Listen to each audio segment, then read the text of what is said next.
Morning. Morning. Hey, good morning. Happy New Year. Happy New Happy New Year. Year. Oh. Good morning. It takes me a while to figure this out. Sorry, guys. Good morning. Hey, Peggy. Happy New Year, New Peggy. Year. How's everybody? Good. Doing good. Good. 26 is starting out better than 2025 ended. That's Excellent. good, Ray. That's good to hear. I mean, I'm sore as all get out, but that's just from getting back to the gym. So that's a good sore. Mhm. Good Peggy, morning. good morning. Peggy, is it Morning. foggy where you are? It's been raining where I am, but we've been getting out with umbrellas and having a great time. How about you? Just cold. Cold and overcast. Occasionally we have some sun, but then it's usually single digits, so it's icky. It's winter. I hate it. Yeah, That's Michigan. Same thing. Oh, I know it's cold where you are. What's up, guys? Hey, good Morning, Nick. Good to see you. Pirates. How's everyone doing? I hear it's cold where everyone's at. It's cold here in Maryland, so Aw. Minus I get 23 up here in Canada, where I am. So, Oh, Bert. I know Celsius, Fahrenheit. I don't know what that is, but I know enough that that's cold. So When it's that cold, doesn't matter. Yeah. Take a Yeah, to Canada. let's get right into these form checks, and so we can get you guys into the Q&A.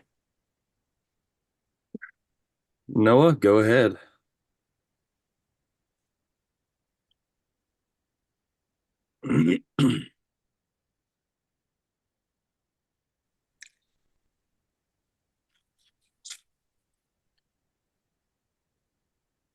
All right.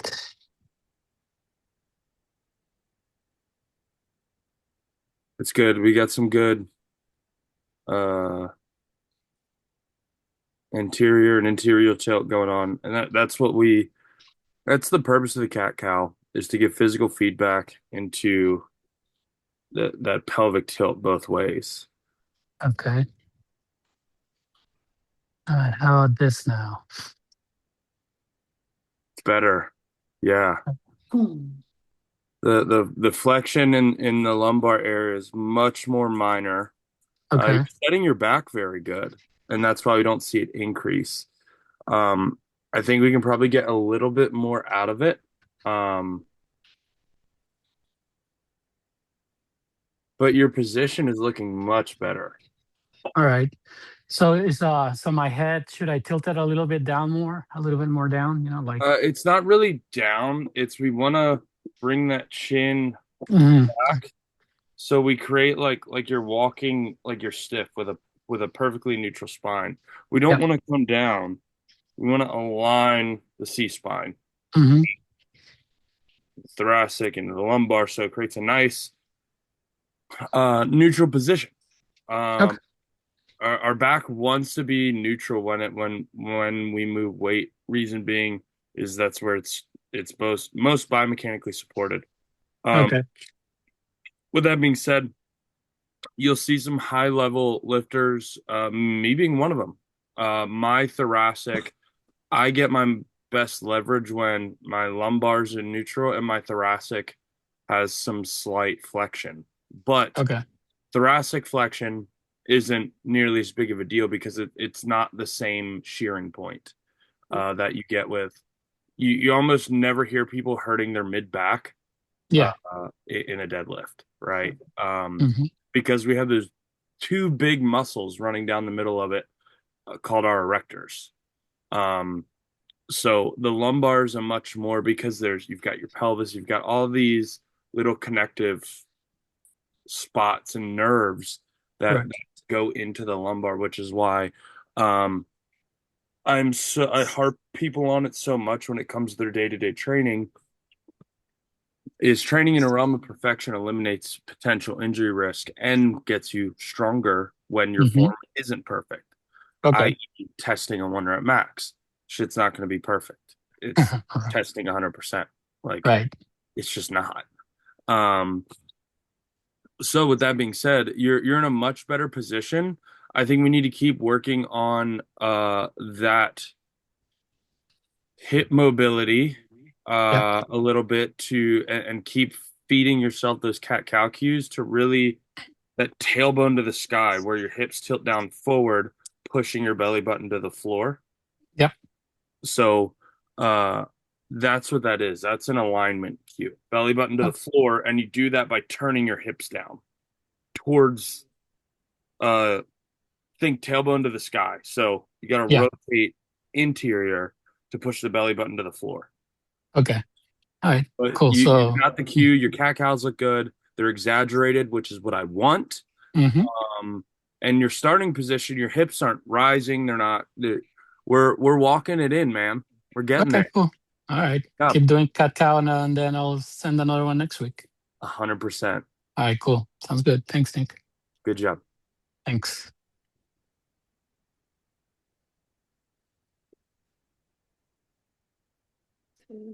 I will say my struggles. This is my third set at 235 with these ones, and my back's bothering me, my lower back. So I've really been trying to focus on form. So let me know what you think.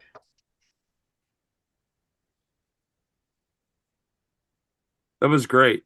I was worried you were going to keep looking at the mirror, but I loved how you looked, checked for alignment, and then brought your head back forward and then lifted. Some people will keep looking. These are pretty good, man. I'm more focused on you said your back's been bothering you. Can you elaborate on that? Yeah, for sure. So I've got to this point before where I'm up around this weight, and then it's my low back, literally like both sides. Like after this set, I went to do my next set, and literally after like I pulled the first one, and I was like, I could feel it again, and it's just like general ache all across my low back, and then it'll bug me for a week or so, where I can't really lift as heavy again. So I don't know what's it's going an on. ache. It's Yeah. not sharp or anything. No, it's not sharp. No. Like Okay. if I probably stop before it's sharp. Like it's a pretty deep, you know what I mean, ache, and then like I'll feel it if I'm bending right over to grab something. Like it'll catch me a bit here and there for the next little while. So Like say you bend over like you're tying your shoes and your back's rounded. Does that hurt? Yes. Yeah. Okay. If you say do bend over in like a good morning position with a nice solid hinge, does that hurt? Nope. I did like dumbbell RDLs this morning, and it was feeling okay as long as I kept everything nice and stable. Does it radiate down into your hips or your legs? No, literally just Okay, all so over that's your good. lower That back. means no nerve. Do you kind of feel it like, if possible, could you stand up and turn around and point exactly to the spots on your back? Yeah, for sure. You never know. That's Someone might not definitely be wearing pants on a Zoom call. I've Yeah, done it. exactly. Yeah. It's literally like the whole, like this whole area right across. So the whole area lights up. It's not just like center or close to center. No, exactly. Like if I bend down right now, I can feel that, like that whole area, like an ache in it. I know. I'm think gonna go get it checked out as well. I just like my form. I just wasn't sure. Like, am I doing something wrong? And that's why, like, I no, your keep getting form to this looks point. great. Okay. Yes, good on getting it checked out. I'm always when I have a new feeling, whether it might be an injury or not, I go get an assessment. Just because for the sake of listening to my body, a lot of the reoccurring stuff I have procedures for from encountering it. When something's new, I go get an assessment, figure out what it is. Something that needs, maybe backing off, simple as backing off a little bit, or we actually need to attack it before it gets worse. So the fact that it's an entire region leads me to think that it could just be sore tight. Because you're really forcing yourself to get in position. You're stabilizing. You might be using stuff that was once more relaxed, much more intensively, and things are catching up. But I can't say that with 100% certainty. Your form looks great. The fact that you can do a hinge pattern with no pain, inflection with pain, with all that stuff, inflection, all that stuff's elongated and stretched. And when a muscle's tight and we try to stretch it, it hurts. But it's not necessarily meaning a injury. So I'd be curious to hear what that assessment is.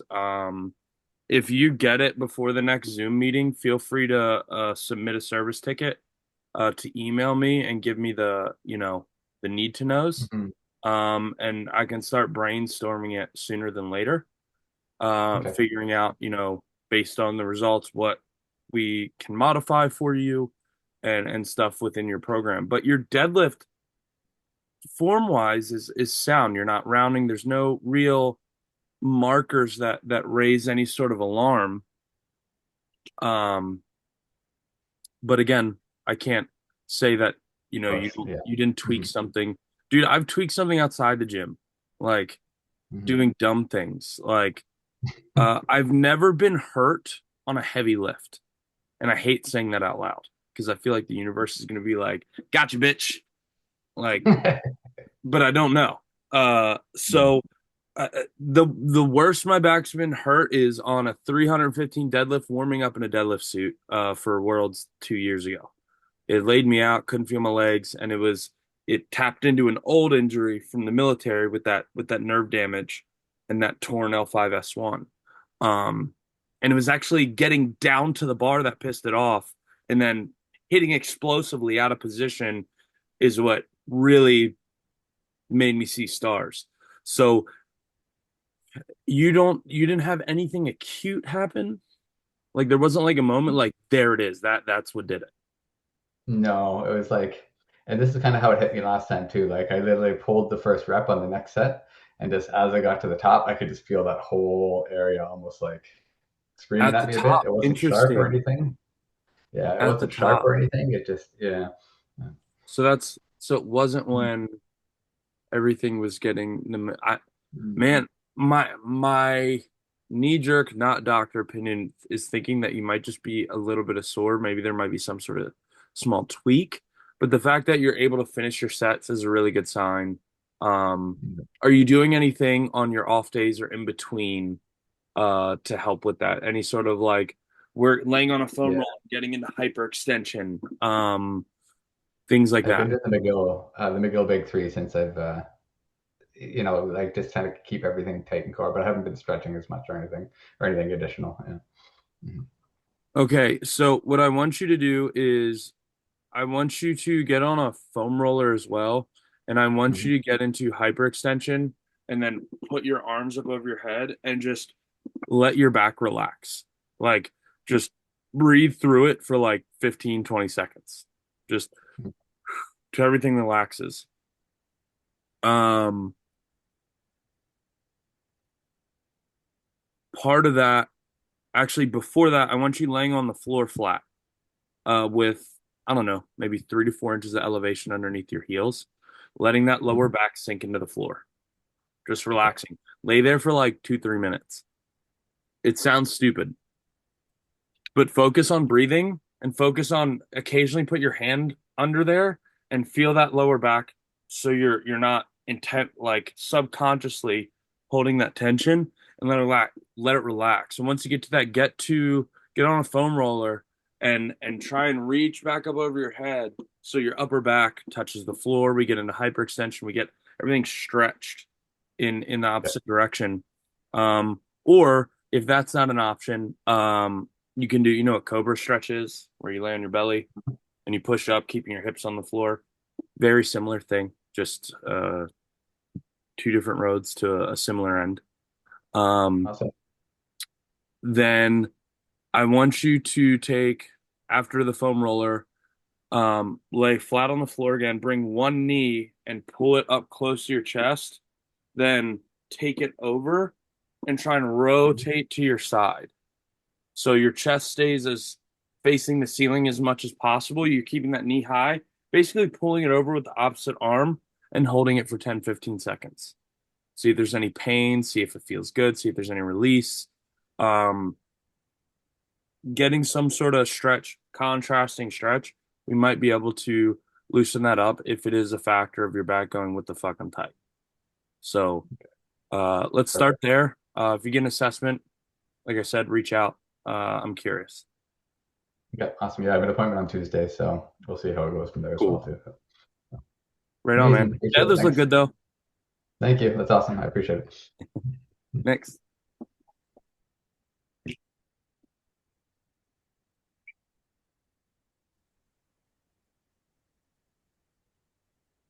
These are good. Look at those guns. Thanks. These are great. I like the position. Awesome. Your hinge getting down there was great, and the dumbbell path to the belly button back to neutral directly underneath the shoulder was textbook. Those are fantastic. Hey, thank you. Yes, ma'am. Great job.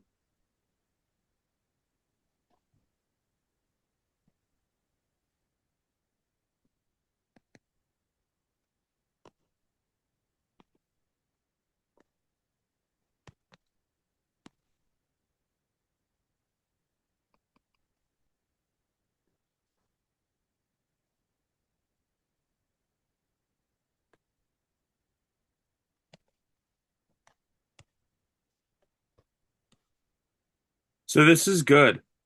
Gabriel is actually in a very unique spot where he's actually in a little bit of hyperextension in the lumbar, which we don't necessarily want or need, but I understand the context here that he's trying to exaggerate and get into neutral. So this is where learning how it looks and what feels this isn't bad, but I'd be curious. I don't know what his weight is, but I'd be willing to say he could go moderately heavier for this working set. The fact that his thoracic is able to stay in flexion. The lumbar was neutral. That was good. Or I'm sorry, stay in hyperextension. I think you could push a little bit more weight for these sets, my man. Okay, I will try. So, that will naturally bring you into, like I said earlier, flexion in the middle back to upper back isn't a big deal. Some flexion, it's just not because of how the human body is structured. You do a very good job at keeping, that lumbar where it needs to be. I think we can get a little bit more power out of you if you I think by going heavier, it'll do it for you. Is all I'm trying to say. I think you should push the weight a little bit more. And what I want to see as soon as that bar breaks, I want to see it speeding up at this weight. This looks very easy for you. Oh, well, it wasn't, or I didn't feel that way. From the last one I submitted, like a few months ago, I went up from 50 kilos. This was 90. So I was actually thinking this is, I cannot go much heavier, but I can try. You're stronger than you think, Gabriel. Okay, I will try next time. You've got a lot of really good things going. So when that bar breaks, I don't want you jerking. I want you to have a nice solid input off the floor. And as soon as it breaks, I want you to accelerate and slam your butt into the bar. Not lean back with it. Slam your hips into the bar by squeezing your butt. Okay, I will try. We want to generate power. Also, you're going double overhand. Get used to going over under. Yeah, I was, you can see it on the left side. I was actually experimenting with that on the last set, but I wasn't sure which way to go. So then whichever way your body goes, that feels better. That's really how you decide. I typically go non-dominant under, just because it's I don't know, my brain likes it. Okay, I will try next time. I always forget, so I was just trying it today, but then I just reverted back to the default. Oh, good. Give a little bit of gas on the weight. I think when you start putting in an acceleration input for power, I think you're gonna surprise yourself on how much your working sets bump up. Okay, I will try next time. Yes, sir. Good job. Thanks. Next.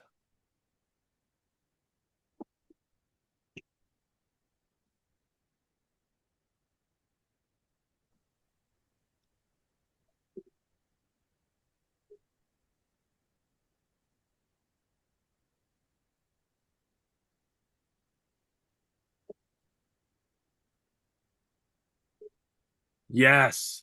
I want to see if anyone can see what makes me so happy and the outstanding differences between these two. Feel free to just chime in. So go back to the first rep, Noah. That's where the biggest difference is. So Gabriel, you see how he has some flexion in his mid and upper back, but his lower back's neutral? Yes. Nailing it. That's optimal for him, especially with his arm and leg length. But that first rep, does anything stand out between last week on the left and first week on the right? He's a little bit higher on the left, I think. Okay, but there's one big action. Hit me with the first rep again, Noah. Sorry, I'm gonna keep it on the video. He sits back first, moves He back. sits back, and then what happens? He rocks forward No, Bingo. on the first one. Yeah. Versus his input on the right is directly into the bar. He's in position, and the only movement is up. See, you guys know this shit. My job's done here as a coach. Well, we have a good coach, so. Knowing it and doing it are two different things. Yes, that is very fair with lifting. Robert, awesome work. I mean, the fact that you're able to flip that in a week is incredible. With spatial awareness and input. Fantastic job. So Nick, I still have a question on this. I've studied this video on the right probably 1,000 times. So my hips are still coming up probably about an inch from when I input power, but it doesn't seem to be delaying the bar breaking from the ground. Is that okay? Like, yes, can your hips come up a little bit, or are they just supposed to go back and forth? If the hips are rising with the bar, we're okay. It's the hips rising, then the bar coming off the floor is when we're losing that input. Right.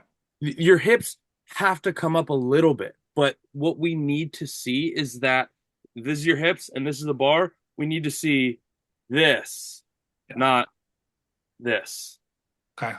I think that's where I got thrown off like 2 or 3 weeks ago, and you said I had no leg drive because I was trying to get to a point where my hips didn't rise at all. They were just sliding back and forth, and I think that removed all my leg drive. So yeah, it did. Your hamstrings and your hamstrings and lower back, we're doing a big portion of that. Now we've got some good quad drive. We've got good positioning. Power's going right into the bar. Look how straight that bar path is on the right. I mean, it virtually, I mean, obviously sometimes we'll see the bar come back a little bit at lockout. That's completely normal. It's really not doing anything at lockout at that point. But that bar's travel from is such a straight line, and that's the goal. Quickest way from point A to point B is a straight line. So fantastic work, Robert. I'm ecstatic with this. Now drill the shit out of it. Yeah. So now that I have my hips in the right place, I need to work on my lockout. I feel like it's kind of a soft lockout, and I'm leaning back more than bringing my hips to the bar. So that's my Think about squeezing your butt. Like, I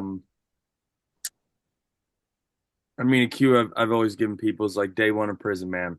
Like your life, like slam them together and try and snap the bar in half.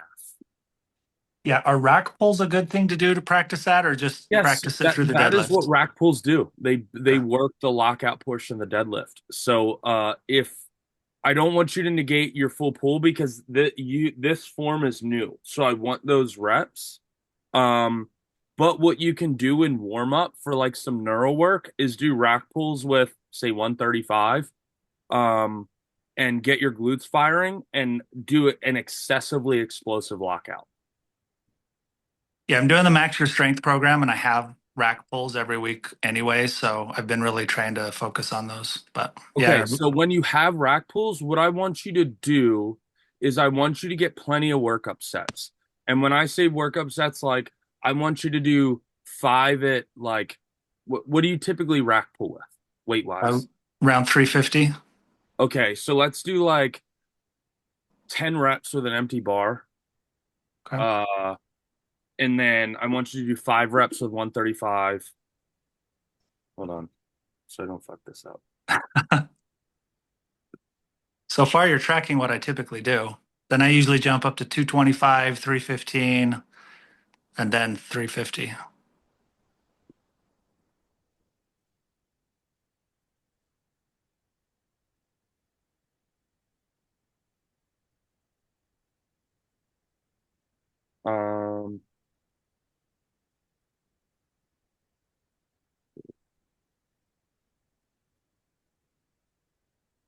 So we'll go 5 at 135.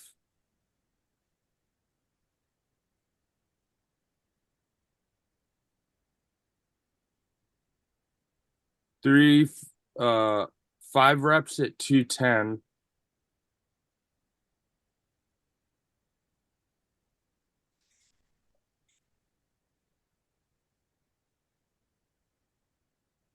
Uh, 3 reps at 280.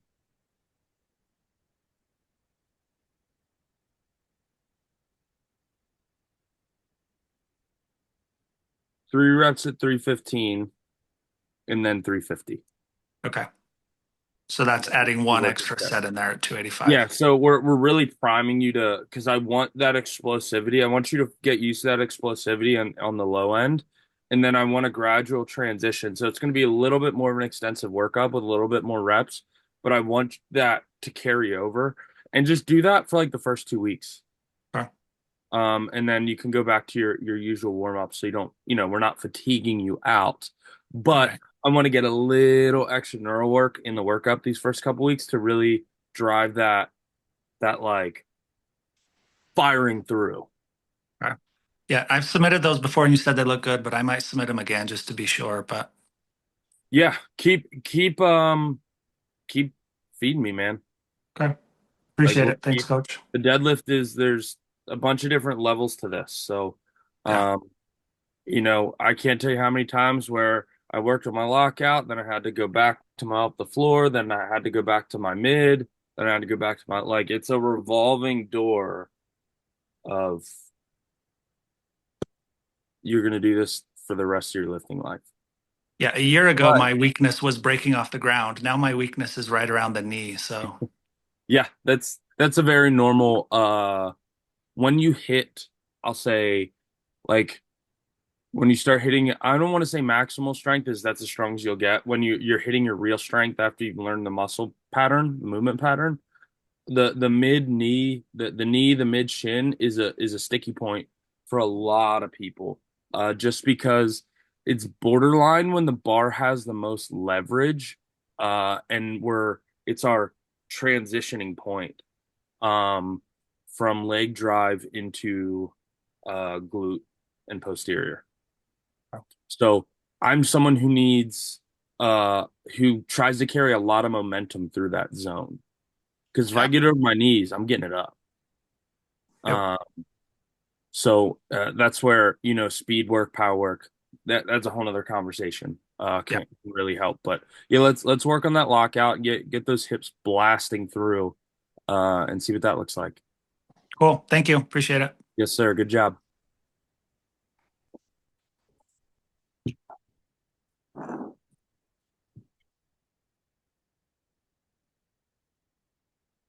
Packed his lats. Love that. Shoulders on top of the back. This is great.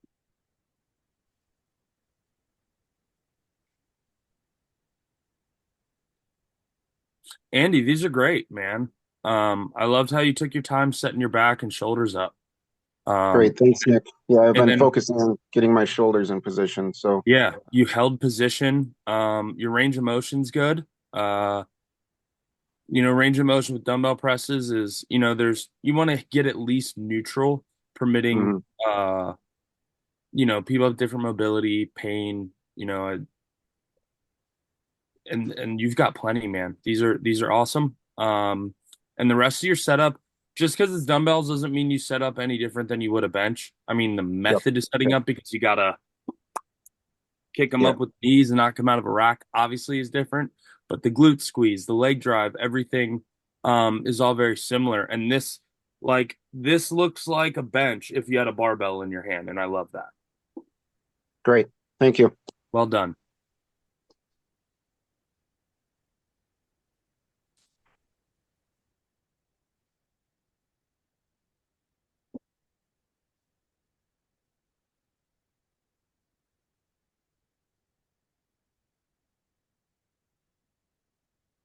These are good.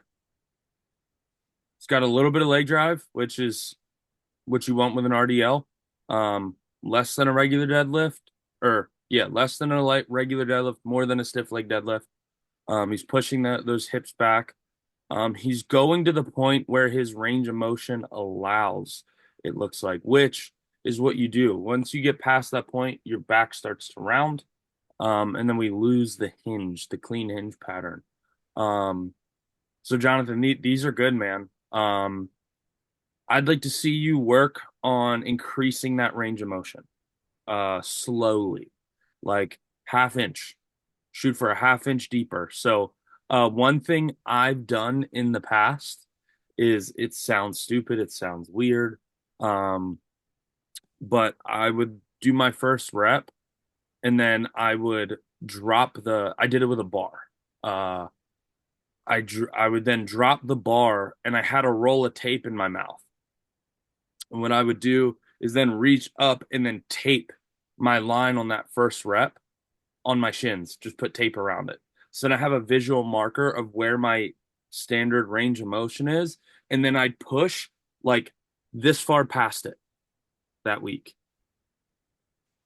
or 2 weeks or whatever allowed, as well as working on my mobility work, to where it got me probably about 2 to 3 more inches on my Romanian deadlift. Just, it's kind of like progressive overload, but with range of motion.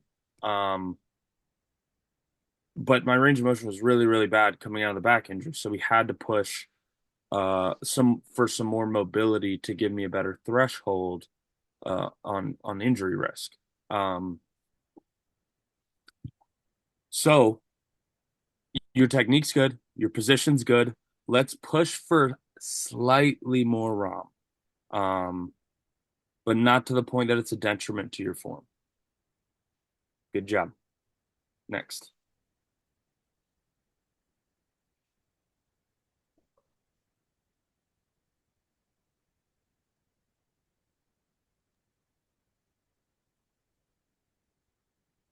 These are good. Yes.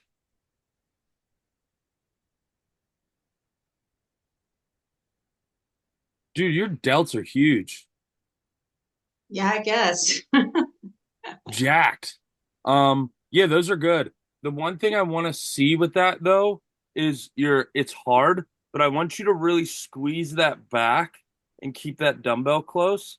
So when you do fold, it limits how much, because on a squat, I fold from the top down. Most people do.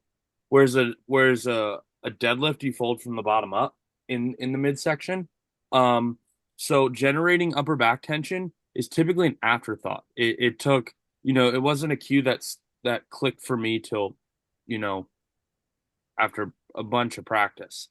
And I do it when I squat. I do it when I SSB squat, where I try and pull the bar, the handles apart like I'm Superman, to create the physical input to generate tension. So to do it with a goblet squat, I want you to not pull it to your chest with your arms. I want you to pull it to your chest with your back. Okay, I see. All right. And I'm being picky with you because you move well. Excellent. Okay. Thank you. Good job.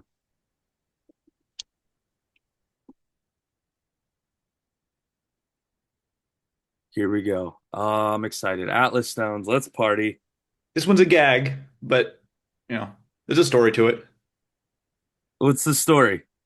I'm vacationing in Iceland, and hot springs are a thing there. Yes. And there's a sign when you walk into the locker rooms, like, ask us about the Atlas Stone Challenge. And I'm like, and I've seen Nick do this with the sound off a couple times. I think I got the gist. Mindy reacting right here because like you, me, and her were going back on this on the app, and I'm like, all right, I got 2 hours to figure this out. Does anybody know? My wife was not thrilled with this situation, it seemed like. So I just, all right, I'm gonna go. First thing, I'm barefoot. I'm gonna find the stone to see what I can do. I think I see some problems with what I was attempting, but this was the attempt. The goal was, I think, a free drink. I didn't get it. You have to hold it on your shoulder for 5 seconds. Yes. Stone to shoulder. I love that you just sent it on this with like zero experience. This makes my heart. This is why strongman is fun. Just to go out like I'm on vacation, there's a rock. I get a free drink if I put it on my shoulder. Oh. I love it. So I mean if you want to get into this, we can get into this. Noah actually wants me to do a stone video, stone to shoulder. Which I will be doing soon. I just got the rest of my stuff finished. So I'm gonna need a little bit before I can put it up against the stone. But initially, you see how low your hips are? This is okay. For clarification, picking up a stone is gonna go against almost everything I've taught you guys on deadlift. Our butt is gonna be up. Our back's gonna be rounded. And we're going to feel out of position. So what's going to happen is just like a deadlift, when your hips aren't where they need to be, your butt's going to rise, and you're going to feel it rise all the way till you feel this stretching in your hamstrings, and you're going to be bent over in a miserable position. And you have to basically pinch your fingers between the ground and the stone. It hurts. Especially when you're not using chalk or any sort of adhesive. You've got to get as close to the bottom of that stone as possible. And I tip it back and forth initially on a stone that I've never touched before to see which way it rolls, as in forward or back, so I can find center. Because they're never truly balanced. And this stone's wet, by the way, too. It's like it's by the ocean. Which adds a whole nother freaking you element. Like a wet stone in Iceland, like this is just pure strength. Like this is old as it gets strength challenge, which is super cool. The history behind stone lifting is it dates back to like the earliest humans. It's incredible. That's why it's one of my favorite things. But you want to bring your hips up and then literally push the ground away, and that's only going to go about this far, and the stone's going to get to your knees. And what you did well instinctively was when you got it to your lap, you brought your feet together, which is good because people try to end up being wide and then the stone's lower in the lap position. But you did good once you got it to your lap, right? But you got your feet together in your own way. That's for sure. And you see how you were under the stone when you tried to shoulder it? Now, it was probably because it was wet, but when you're here, you're limited, much more limited on the input you can get versus either coming halfway around or on a dry stone, you kind of come over the top. You don't want to come too high because you then limit yourself again. But coming more around the center will give you a much better purchase and range. And to really ignite that momentum, you crush that stone against your belly so there's no daylight. And you want to bring your hips, kind of pop your hips up, then scoop through. So you kind of start from like a halfway point. You want those hips, that initiation on rolling a sandbag or a stone to your shoulder is violence with hips coming through, even more so than a deadlift, because that's the lever of that generates the whole action. And then after there, you just fight for life. And you did a great job. Like you were so close. You were so close. They do say some strong people have shown up there, and I think there's a 75, maybe a 125, or something that's obnoxiously heavy around there. So if you end up there, you might have a shot at progressively freer drinks and maybe a whole free visit. I'm a lightweight, so like I'll get my free drink and get a buzz. So let's party. Yeah. Good job, man. I love this. I see the bug too. Like I see the appeal of it. Uh-huh. Yeah. Uh-huh.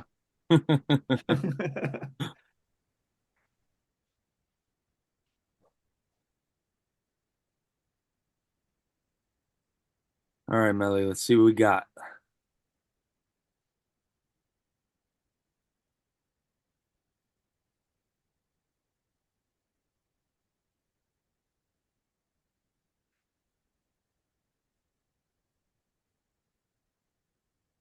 That was pretty good. That was pretty good.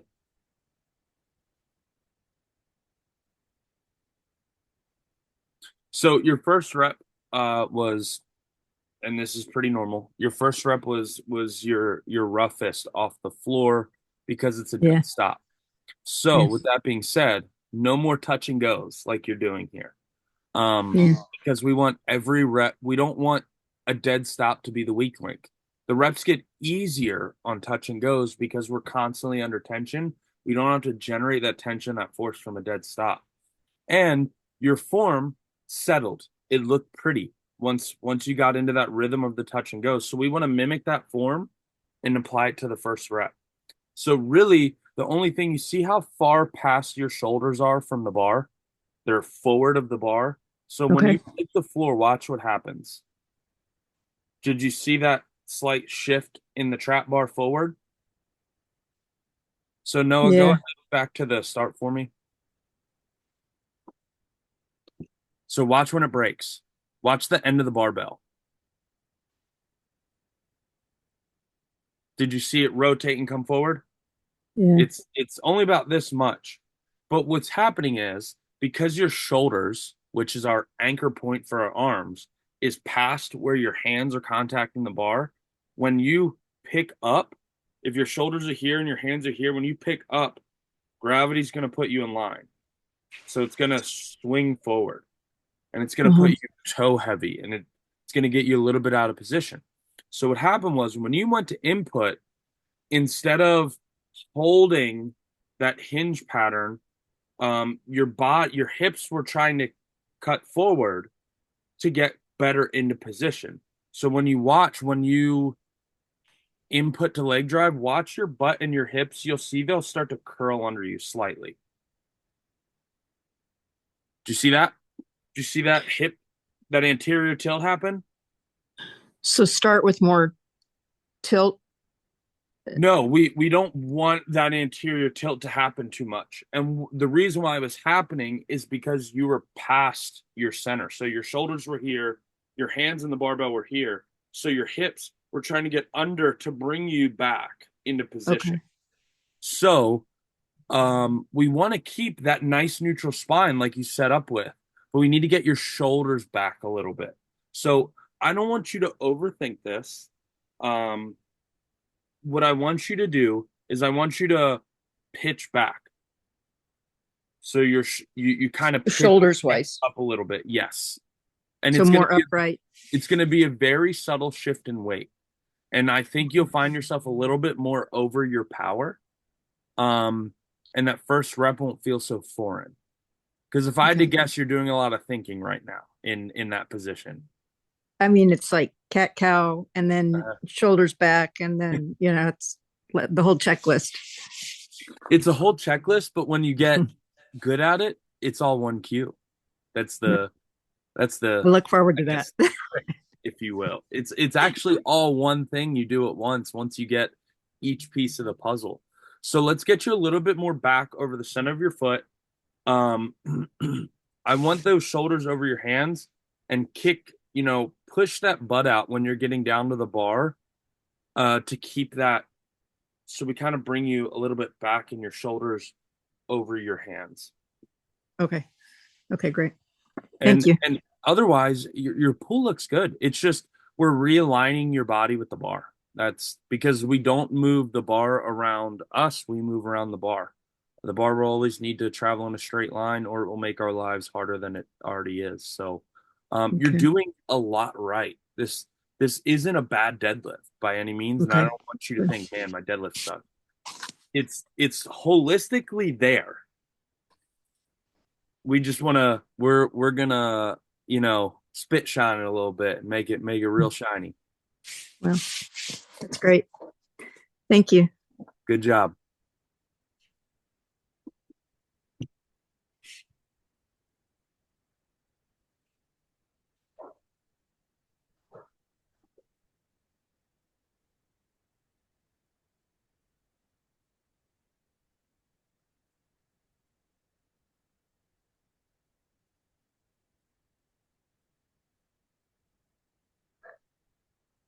Those are great. I mean, look how neutral he is from the back of his head to he brings his chin up a little bit at the bottom, but I think the dumbbells would be in his mouth if he didn't. Very composed, neutral spine. I'd like to see you stop, Richard, right before your elbows get to your knees. It might even be worth doing one big, heavier dumbbell, if possible, in the center, so you can either go outside your knees or inside your knees. That's a hard way to do goblet squats. Just I've tried it that way. It's just the dumbbells want to come forward. But what it also does is it makes you fight back against the dumbbells, which is a healthy thing to do and a good subconscious thing that a lot of people don't realize is happening. So when you do switch to when you do actual front squats, your body has that natural fight back into the bar to keep it where it needs to be. So, Sandra, I see you looking very intensely on this one because you did a goblet squat. It's pretty much the same cue that I gave you, but you tend to slightly fold in the upper back as you hit that bottom, not because it's weak, just because you weren't actively engaging it and fighting back to hold it in position. So Richard, you're doing great here. If you're, I don't know what those are, but odds are you're ready for a barbell front squat. And Sandra, I'm willing to bet. Sandra, do you barbell front squat?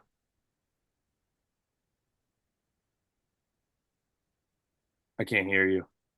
Yeah, I still can't get my, elbows, berms parallel. I'm doing a genie style or a zombie style. We can work on some wrist mobility to get you there. Yeah. I'm having to do it right now with my axle prep. I literally that axle press is right into a front squat and my wrists were so cooked because I've been a piece of shit the last 4 weeks and really enjoying my deload and time off and not really having to worry about training. My wrist mobility sucks. So like it was everything I had to stay in position in my axle front rack position to then I'm supposed to be doing it front squat in the front rack position, but I had to strap up because my wrists were beat up. I couldn't keep it there. I was getting like cramping where my lat connects to my rear delt. Just trying to get in that position. So I'm going through the process of remobilizing from here all the way to my wrists and stretching it back out. I'm going through it right now. So I think I've gone over some of those exercises. I should make videos on some of those because that seems to be a very common thing for people. And Noah, That would be awesome. That would give That would be Noah great. some ammunition. Would love that. Yeah. So yeah, I'll do that. I'll do my current stretch sequence for. I'm sure Noah can hear me. I'll do my current stretch sequence to rebuild that front rack mobility. I promise, as someone who has shit mobility just from doing this sport for a very long time, if I can get there, you can get there. And it just takes time, takes confidence. In the meantime, you can, until you get there, you can wrap straps, wrap your hands and get you here. I would much rather see you do that than this, because the bar stays much more under control, just for your own safety. And you just can do that simultaneously alongside working on that mobility to get in position. But yeah. Great. Thanks. Yes, ma'am. Richard, good job. I think Richard is also ready for a barbell.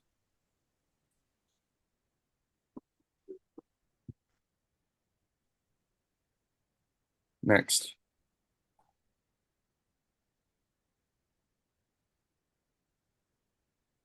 Ray, wipe off your damn camera. Yeah, I forgot. Sorry about that. The light doesn't help. I think it's the light, not my camera. That's what it is. So this is a little bit humbling, just because it was my first squats back after a while. Well, they look great, like overall. Yeah, I think I'm about to bail out. Yeah, there you go. Ejectocito, cuz. But I don't know. Honestly, I wasn't sure if I was, and this wasn't an issue before, if I was going too deep. I don't think it looks like that. I think it's just a matter of building that muscle back up. I felt weak. But we had talked about using the SSB bar for my balance and all that, and I figured I just want to try. For one, I couldn't find it because I think it's buried in a back door somewhere. I think you just got a little bit out of your groove, and because you have, I think honestly, you just got a little bit out of your pocket and your groove, and you haven't done it in so long. It felt shitty, but overall, your squat looks good, and it's going to take a little bit of time to grease the wheels. You're going to see a faster climb in weight this time around than you did learning it. Know that.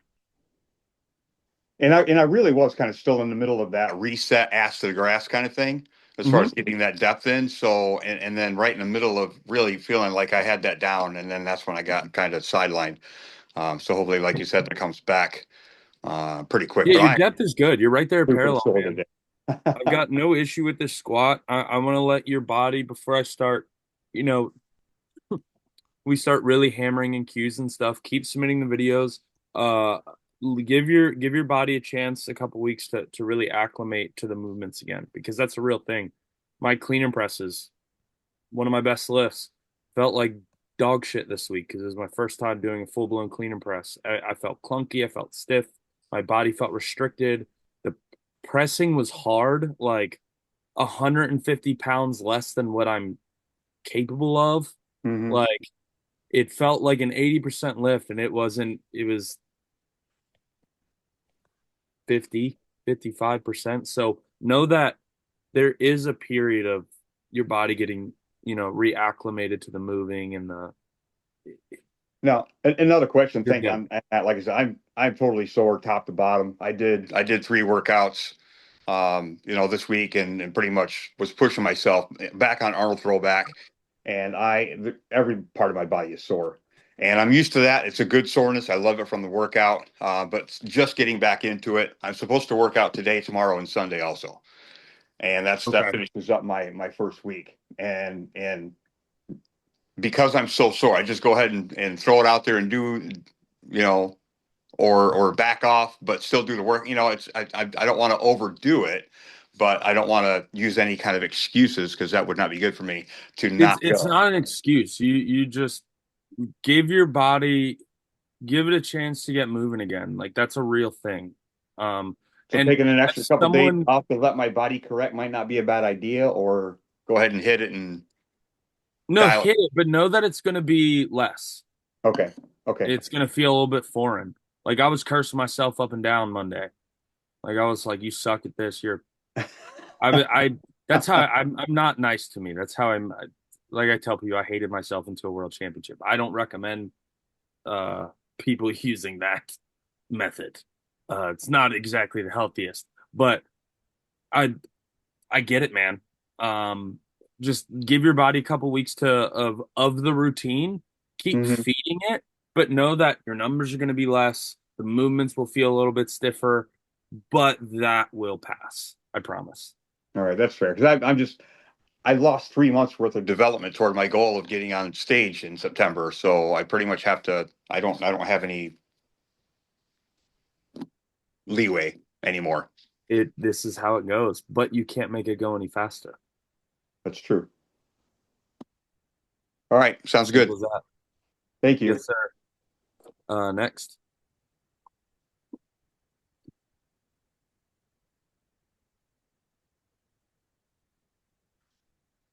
First clean and press. Okay, that wasn't bad at all. He's actually pretty spot on with where the bar would kind of be if it had full-size plates on it. That's kind of impressive.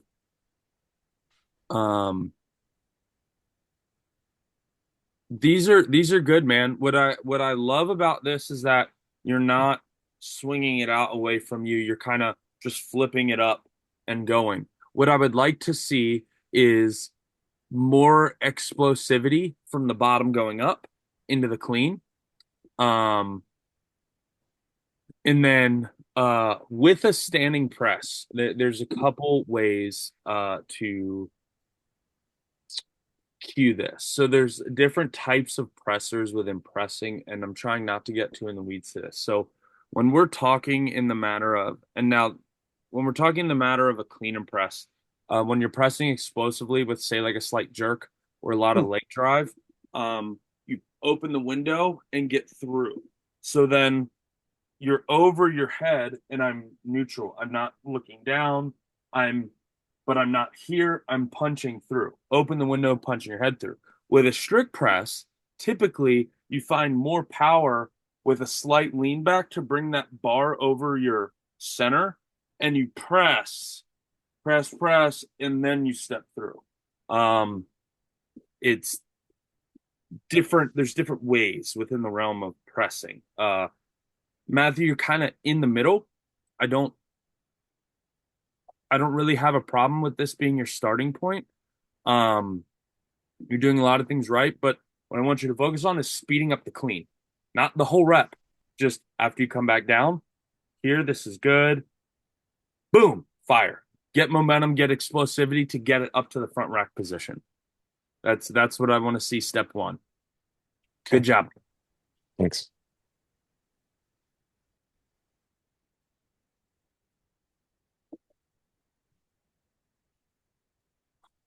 This is a dupe. Okay, so we can just skip it then. I didn't know if it was something else. Stiff leg deadlifts.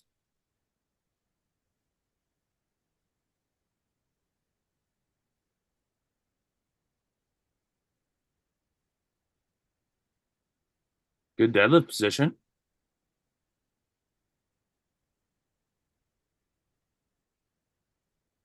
These are good. I can see your middle of the foot, heel heavy. You're doing a good job pushing those hips back. This is somewhere between an RDL and an SDL, which is fine.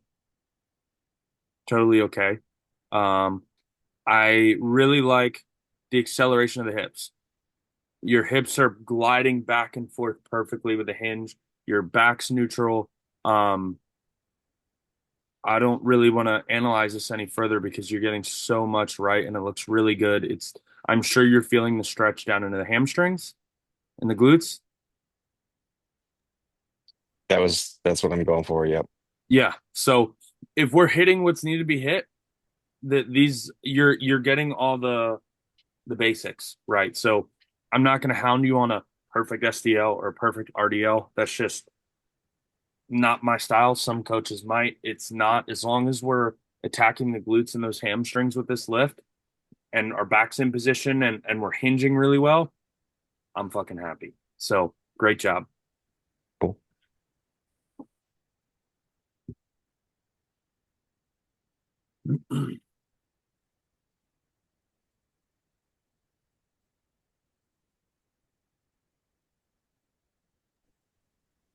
Yes.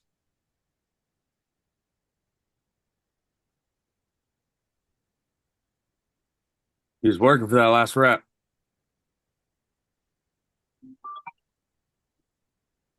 These are, man, why are people leaving me alone this morning? Ryan, these are awesome rows, man. This is a good setup.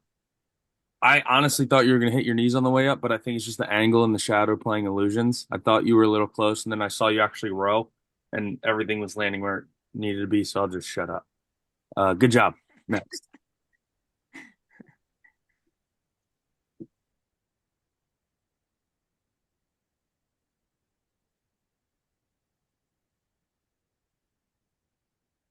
All right, April. Ooh, okay. Go ahead. On deficits, too.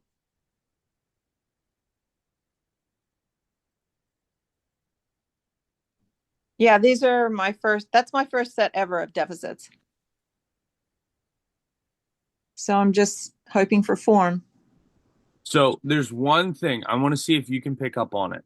When you come up out of the hole, what do you notice? And it has to do with your bar path. It's subtle.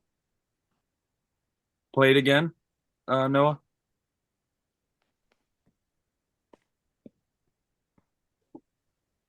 It's very subtle. I'm being picky.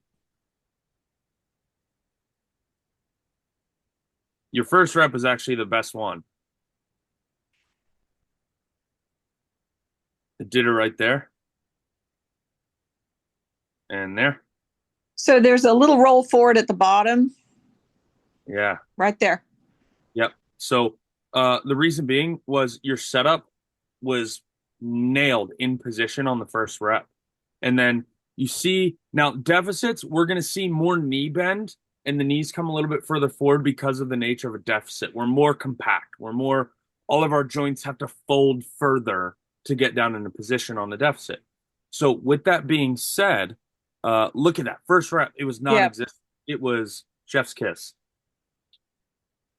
So how to cancel that is when you come down and set up every rep after that, you were coming down forward.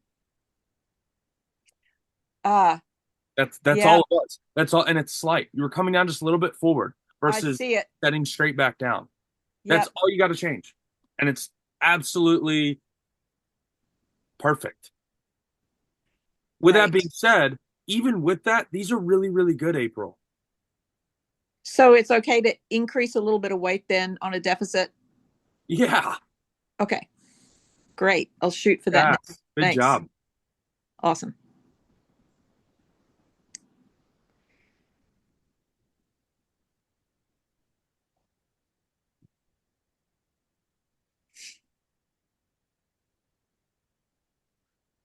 And this is just low incline press. I'm kind of bummed there's no Adidas tracksuit this time. Adidas, not Adidas. What are you doing? Say it the American way because we never lost the World War.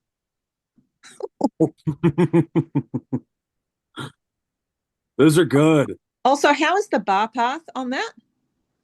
It's good. You're coming down to that chest line, that nipple line, and then you're pressing back up towards your face. Okay, good. It's going to be less exaggerated on an incline because of our angle, right? On a flat bench, you can see that a little bit more because we can go further because we're flat. Versus an incline, it naturally puts us closer. Not that it naturally, but use your words. I can see it. Because we're at an incline, it's less visible on that bar path because of the angle of our body. But if you look very closely and use the mirror, the corner in the mirror of the background, look where the bar comes down to. It's kind of middle of the rack. And then the bar presses up towards the corner of the rack in the mirror. So you have a reference point to see your bar path going up towards your face. Yeah. My wrists are back just a little bit. I noticed that when I was looking at the video. And so this morning I straightened them a little bit, made it much harder, but I felt like I got better chest power from it. Yeah. If that bar is over, we want it over a forearm. So if you're over that power, obviously we can't be here because it'll fall out of our hands, right? If we're here. So we need some back, but we don't want to be pinned back. God, my wrist mobility is shit. I'm pressing. That's as far as I go. Yeah. We don't want to be, all the way back. Okay. Thanks. Yes, ma'am. Good job. Next.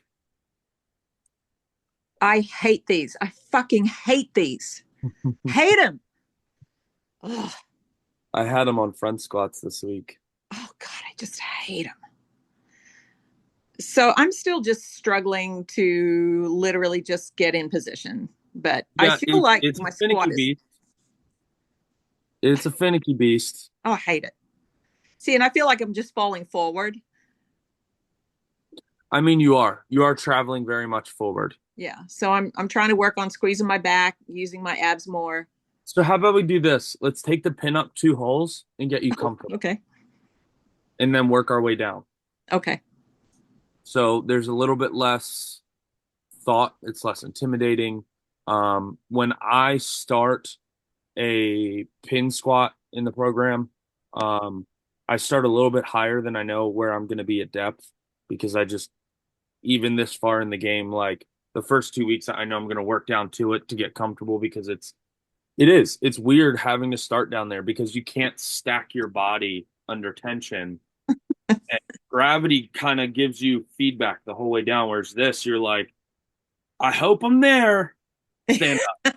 Yeah, I really hate them. Yeah, I'll do that though. I mean, I'm determined to get there. It's just pisses me off. But we will get you there. Let's raise the pins a little bit and get you comfortable, get your bar path, and then work our way back down. Okay, awesome. Well, that's it. Good job. I would have submitted a video earlier, but I had to find a new T-shirt. It took me a while to find a different color T-shirt for you. So, all right, thanks. Bye. Awesome. Yes, ma'am. Deadlift front. Okay. Let's check out this foot lift.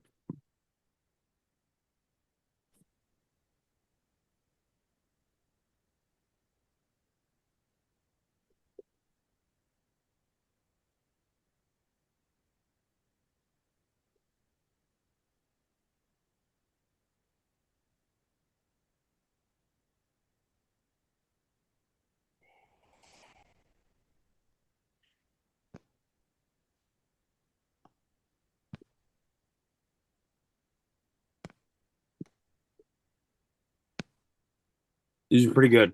I like where your foot width is at. I'd like to see you point your toes slightly out, so you keep driving those knees out against your arms. All right.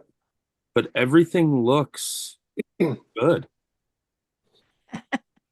Yeah, with something that Carney had talked about earlier, I kind of feel the same thing in my lower back. And I feel like when I'm doing the deadlifts, I'm actually almost putting a lot of stress on my lower back, and that's where the movement is focused.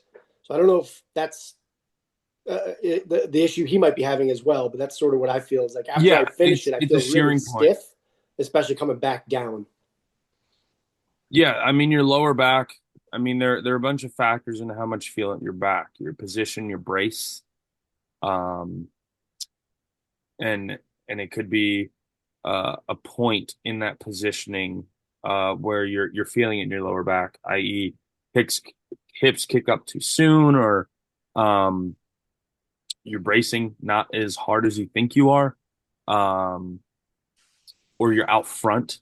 There's a couple of factors, or your lower back is a little weak.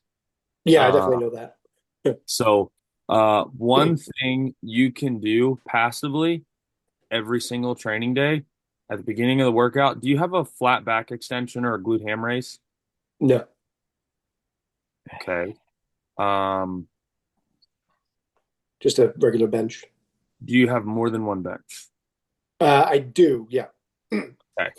So what I want you to do, and if this makes sense, you can lay across the bench, not long ways, but lay. So if the bench is this way, you're laying this way.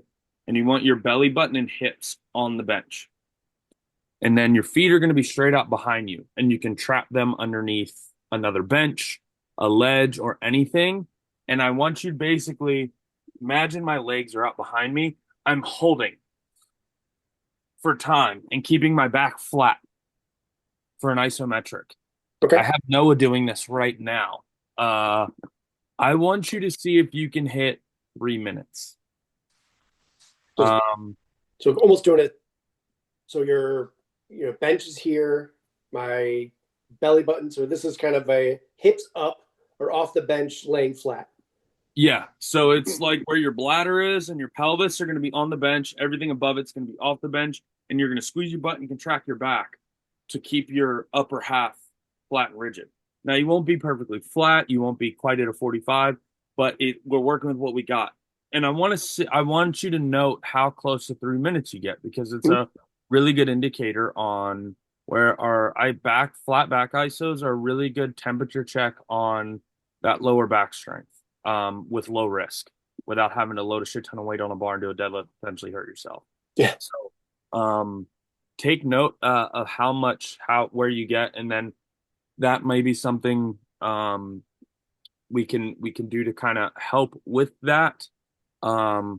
Did you submit a side video? I didn't. I wish I had a 2-camera setup and could have done it, at the same time. Let me see a side video next week to see, get those toes pointed out, slightly. Like, I mean, you're here, bit. Like I don't know degrees. I barely passed geometry. Yeah. But you get what I'm saying. Yeah. It had some side before, and then you said you wanted to see the front to see if my legs were in the right position. Yes. So let's you know what? Bring your feet in slightly narrower. I mean, like a 1/4 inch each side. Turn the toes out, and I want to see what it looks like from the side with that adjustment. Okay. Awesome. Thank you. Yes, Happy sir. New Year. Nick, because Brian mentioned the same thing about that low back. Do you think I should try those flat back isos as well? Like You could, yeah, you could see where you land, see if there's any pain. It for anyone, when it comes to, we call it bulletproofing lower back isometrics, extension isometrics are usually a staple. Just because that time under tension, it really builds not just endurance, but it gets all the little stuff, because we're isolating the upper half of the body, so we're forcing the glutes and lower back to really work hard. And you can, so like I do a 3-minute test just to see where you land. Like for example, a world class like deadlifter that, my division, Dan, he's 900-pound puller. He did an isometric for like 2 minutes holding 200 pounds. That's insane. That is insane. I can't do that, but I also can't deadlift 900 pounds, but he can. So there's a direct correlation with that ISO and potential, right? So that's why I like throwing it at people, especially when they're getting, that lower back pain. It's not quite injury. It's not, to kind of see where we're at. And moving forward, on days where my back was pissed off, I immediately had, for me personally, like 20 seconds chopped off my usual time. So not only was it a gauge on where my potential was, it's a gauge on how pissed off or how healthy, how good shape my back was going into that day. It was pissed off from something else. So say I'm normally getting 45 seconds and I get 25 seconds and I'm shaking, that's all I got. I know that likely my deadlift day is going to have a little less juice. I'm going to draw back on my effort and for weight on the bar and work within that because I know something's going on. So for me, I use it as a preventative, an early warning sign, a gauge on where my back was at each training session. And now I walked in and, coming off that injury in 23, 24, I don't remember which one. I didn't pull over 600 pounds, then walked in and pulled a 700-pound axle. But we did all of that bulletproofing in the meantime. So yeah, back isometrics are an incredible tool that you can throw in at the beginning, at the end of a workout. If you want to do it for a workout, I'd throw it at the end. If you want to do it as like a test, like the 3-minute one, do it at the beginning. Jan, tricep extension. These look good. I don't see those elbows kicking forward. She's not getting help from her arms and her lats. She's pushing that directly over her head. These are great, Jan. Good job. Next.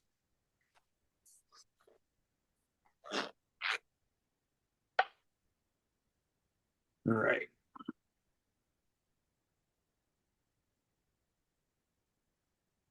Okay, I like these.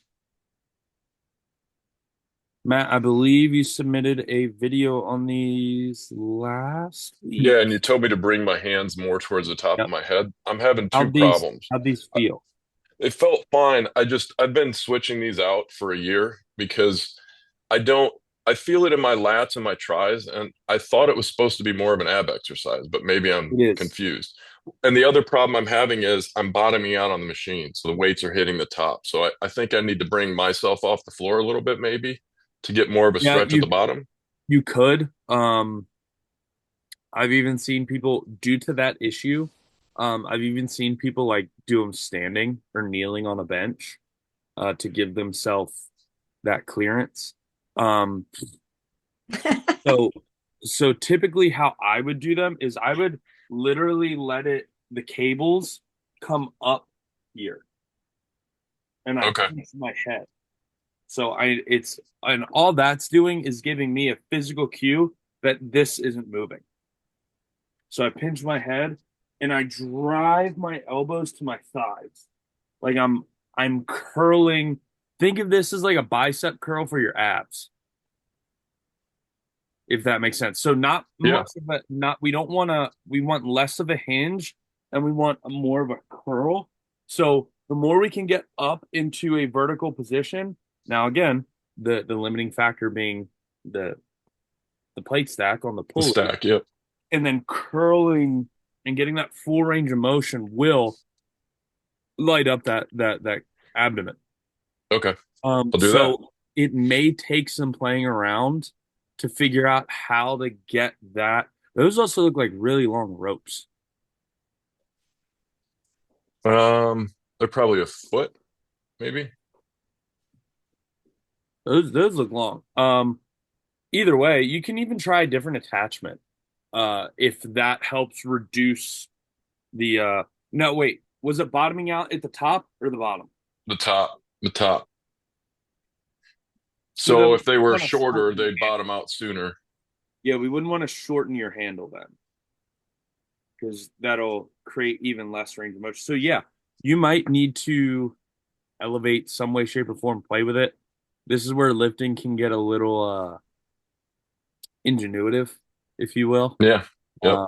I've made leg extensions out of weird shit. I've made back extensions out of weird things. Like you heard me just doing it with a guy earlier on a flat back extension, what he had in his house. So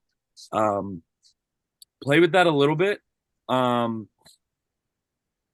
The alternative, if we can't get you there due to that restriction on the machine's travel, we can do them. How tall is the machine? Can you stand with your back against it? Yeah. I mean, it's a combo lat pull down machine, so there's a thigh brace that flips up, so I can get all the way up against it. Yep. By your face over your shoulders with your back against the machine. Okay. And do it standing that way as an alternative. Awesome. Cool. Thanks. Good job, man.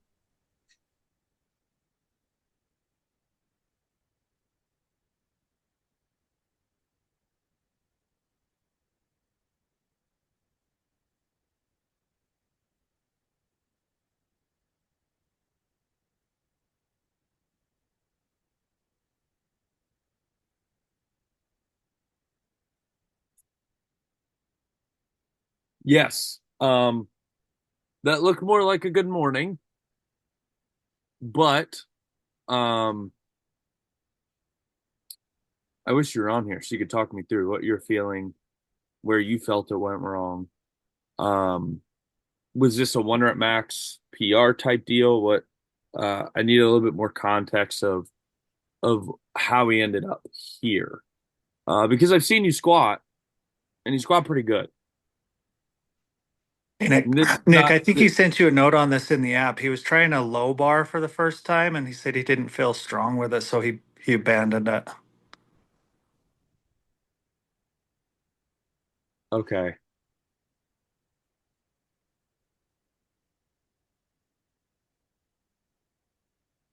I'd like to pick his brain a little bit on this before I really start giving him input on everything. Is he trying to get down to those? Yeah, he was. So we had a conversation about bar positioning for him. And he was trying a low bar, it sounds like, for the first time. And it's a new bar position. Theoretically, I want to hear from him what he felt and what was going on, so I know how to coach him with this. So Jonathan, when you watch this, submit a service ticket and give me, the rundown on this set, what you're feeling and whatnot. So I know how to help you here, because I don't just want to start throwing shit at you. That's just not how I roll. But that's okay. New setup, tried something new. There's nothing wrong with that. I just want to know mainly why it felt uncomfortable or foreign to you outside of it being new, what you were feeling, how it felt how it felt shoulder mobility wise, wrist mobility, how it felt here, being able to brace and maintain the weight. Because your positioning when you started was pretty good. You walked out, but you never really set up, got your tension, braced and went. You kind of bit, and then right into the squat. So you started descending and you were still setting your feet on either side. So we need to cancel all that movement before we squat. Walk out, set your feet, lock in, squeeze your back, squeeze your butt, brace, down. So yeah, if you want to submit a service ticket, I just like some more info on what you're feeling, so I can figure out another solution for you if this ain't it. Next.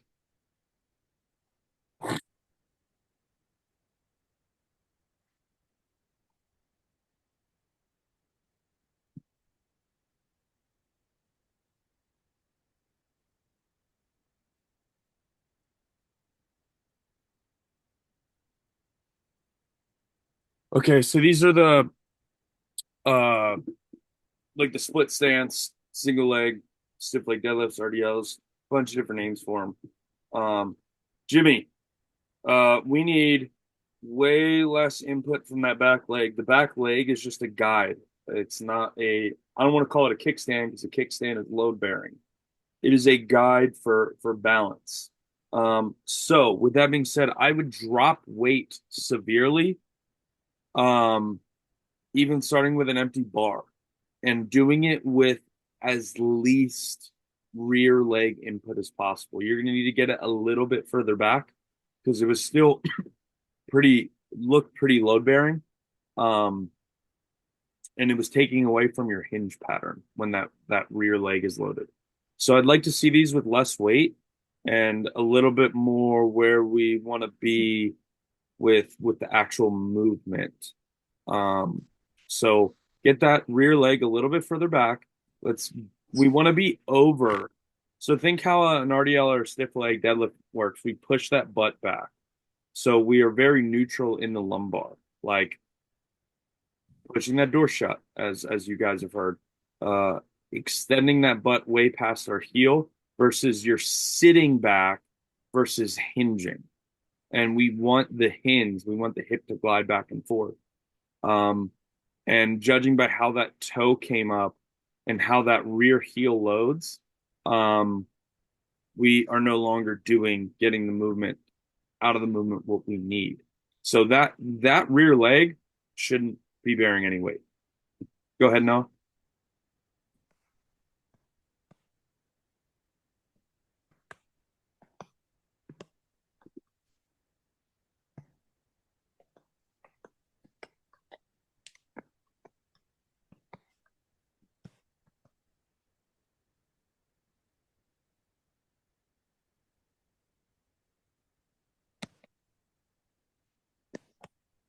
That's really good. I like this. Come straight up the shins. I'd like to see that underhand grip, that arm a little straighter. And I want you to accelerate those hips. Once that breaks the ground, I want you to accelerate. But Adam, that's a very pretty deadlift. I love that. I just want to see more power after it breaks. Thanks, Nick. Yeah, thanks for that. I just had a question. So I'm not using, as you can see, I'm not using straps or a belt. Is that like, does that matter, or can I just continue doing these? And No, this is a raw deadlift. There's nothing. You don't have to use straps or a belt if you don't want to. Okay, good. Like, yeah. I always tell people stronger without, stronger with. Does that make sense? Yeah. So the stronger your core is without a belt, it's only going to be stronger with a belt. So I love this. Most of my training up until my 4-week peak, outside of some really, really heavy stuff, I don't do with a belt. Because if I throw that belt on, I know I got more in the tank. Right. So I figure if the only reason is to lift more weight, that's not enough of a reason to just to use a belt. I'm trying to get stronger and bigger, right? Yeah. So Like when you say you want to push total tonnage, right? Say you want to test your squat, bench, deadlift, then that would be a time to throw a belt on so you can get the biggest number possible, right? Okay. But we know your core is already strong, so when we put that belt on, you're going to have more. You're going to increase that possible total tonnage. So there's nothing wrong with training without a belt.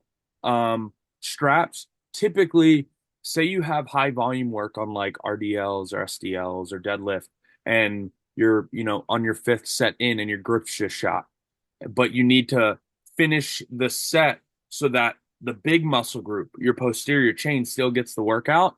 Then you strap up. That's where straps come in handy, not to a point where they're not a detriment, if that makes sense. It makes sense. Thanks. Yeah. But keep that underhand grip. I want to see that arm straight. I don't want you to get a bicep on me. Okay, so that's straight. And you said something about hip acceleration too. So yes, as the bar rises, we want to push the ground away as hard as possible. And as we're doing that, as it comes over our knees, squeeze your butt, your hips fire through. So when you get into your heavier pulls, you have a nice, strong acceleration and input to a lockout. So you don't stall. Okay, that's great. Thanks. I'll do that. Great job, man. These look great. Thanks. Hey, Nick, can I ask a quick question on that? No, just kidding. Go ahead. Where do sleeves come into this? Like knee sleeves, elbow sleeves? I've started using knee sleeves on my back squats and they feel really good, but are they necessary or am I just fooling myself? Now, are you asking for like a deadlift or just lifting in general? Not necessarily deadlift, but just like I've never used elbow sleeves. Should I consider elbow sleeves for a bench press or anything? You can if you want. Here's where equipment is preference. So I don't wear, if you want to know what I do, I don't wear knee sleeves or elbow sleeves. I don't wear knee sleeves anymore because I started wearing patellar bands and taping my knees because of my knee tendonitis. They put pressure in the right spot for me, versus more than a knee sleeve did. I wear a knee sleeve on stones because I put tacky on the outside of them when I need to get more tacky, versus ripping out a bunch of my leg hair. Knee sleeves on squat are preference. If they feel, you're not going to get pounds added, right? It's more for keeping that joint warm, synovial fluid, things like that, and the compression. And some people, their joints feel better with the compression, and that is totally valid, totally okay. I don't push people to wear equipment on their lighter stuff. If they want to wear it on their heavier days, or say it's cold out. Like I train in a cold barn. And when I first start working out, things feel stiff and achy because the bar's cold, everything's cold. So on days where I feel I'm cold, I might throw my knee sleeves on squats until I'm warmed up. Then I'll take my knee sleeves off and put on my patellar bands. But that is just my preference, what works for me.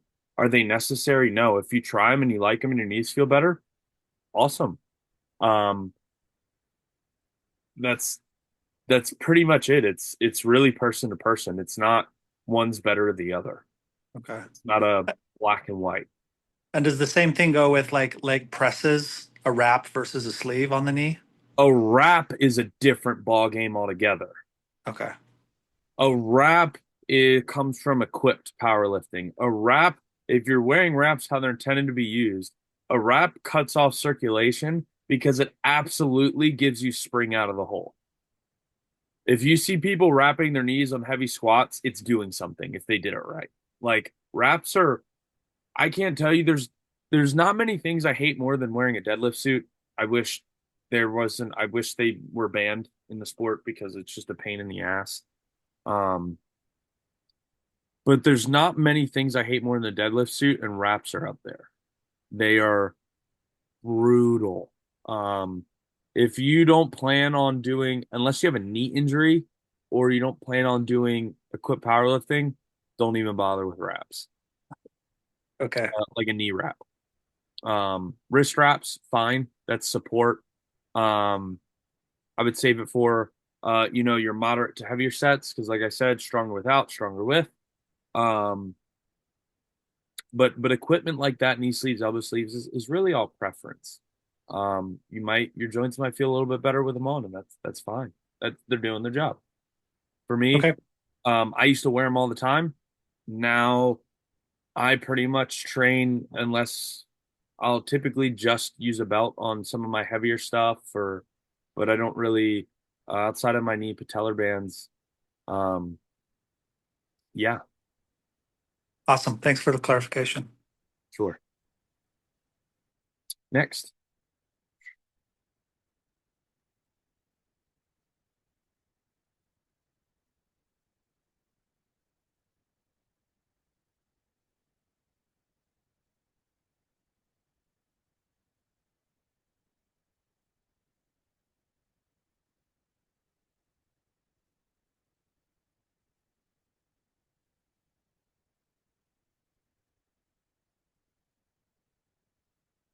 Ty, this looks pretty good without being able to see like 80% of it.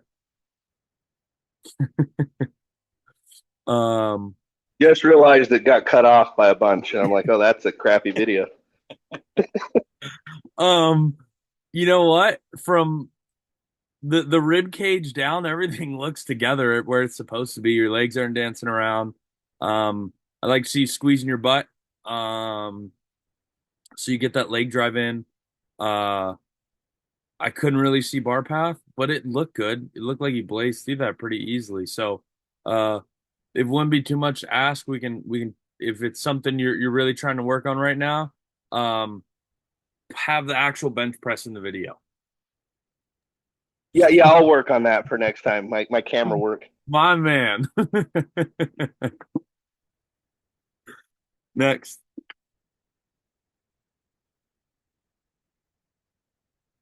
Nailed this one.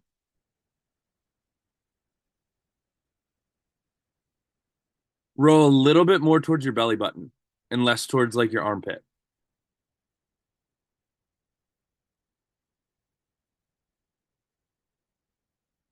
Little man looks cozy. Those are good, man. The only real thing I want to adjust there, your back position looks good, your leg stance, how you're supporting yourself, all of that checks all the boxes. I want to see you row more towards your belly button. That's it. So instead of up here, more here. Yeah, that makes sense. Great job, man. Thank you. Yes, sir. All right, Q&A. Who's got questions? Talk to me. The floor is yours.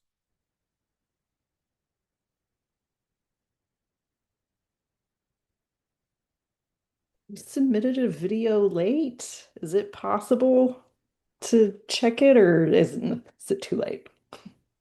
Noah?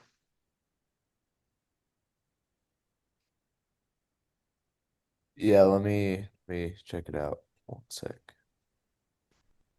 Yeah, I botched the time zone difference. I'm sorry.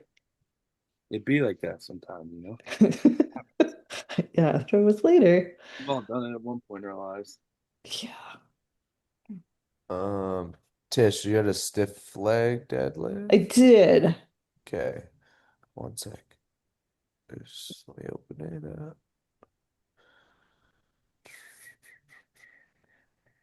There we go.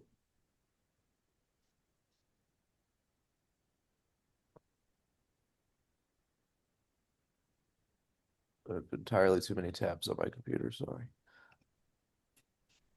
Nick, I don't have a question. I've just got a comment.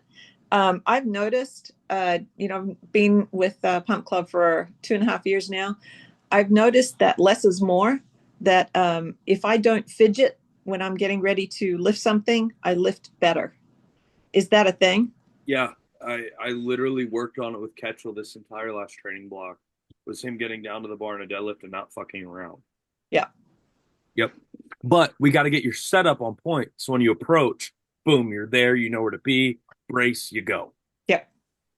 But I 100% agree. Sorry, let me see these again.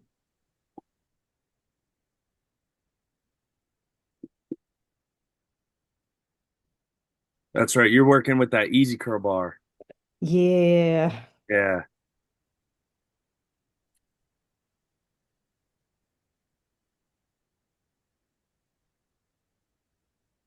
So, you're mostly there.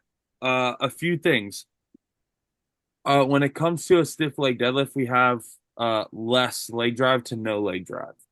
So you're more in like the RDL, which is okay.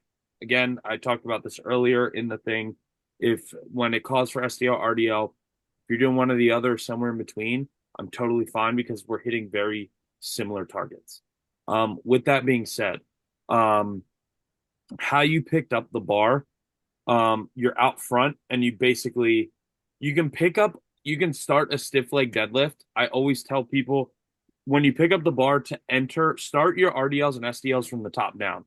So pick up the bar like a deadlift with good form, brace, and then push your butt back. So you're kind of rotating out away from you. If you see how far the bar was away from your shins. I don't want that bar to go anywhere but up and down. So how we're creating that is our hips are pulling back and forth. And are you familiar with the term flexion? Yes. The rounding. And the other direction, if we're pointing our chin to the sky, trying to, that's hyperextension. Right. So if you look at your lower back, kind of look at the line where your shirt and your pants meet and go up about 4 inches. So that's your lumbar. We want that from that point up to the back of your head, we want it flat. So that rounding at the hips, I would like to see you submit a cat-cow video that I've had other people doing because I want to see your motor skills at work.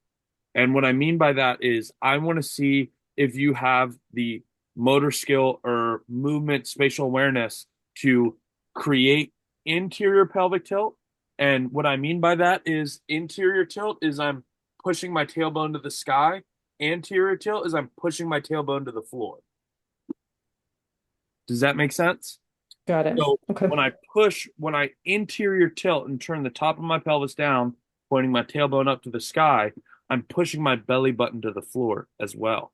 And it's going to create a nice neutral lumbar or even maybe some hyperextension, which is fine when we're learning you're learning your stage of mostly learning new movement patterns. We're creating motor skills. And this is arguably the hardest part of being new is learning new motor skill. It's not even getting stronger. Getting stronger gets hard once you're advanced because gains are harder to come by. So we need to ingrain that movement pattern for you. And so what I want to start seeing is I want to see a video of your cat-cow on your hands and knees.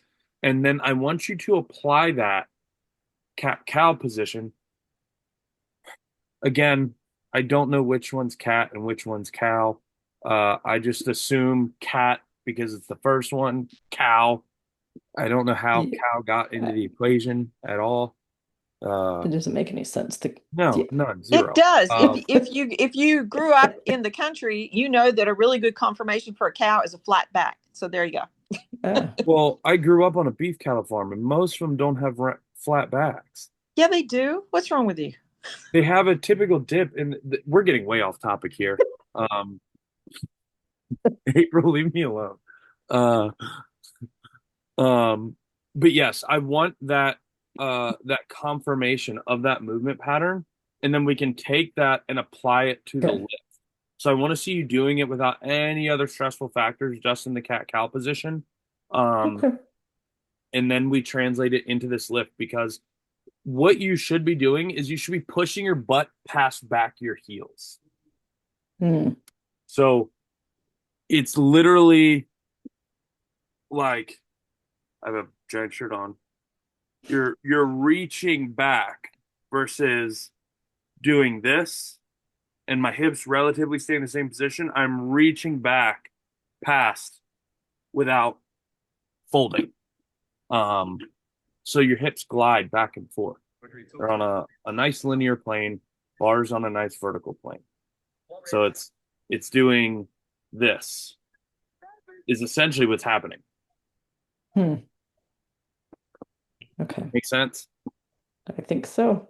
We'll work on it. We'll get you there. Okay. Don't get frustrated. Don't get discouraged. That's why I'm here. So good. All righty. The Q&A. Yep. Yeah, that's gonna help with your ticket to have it.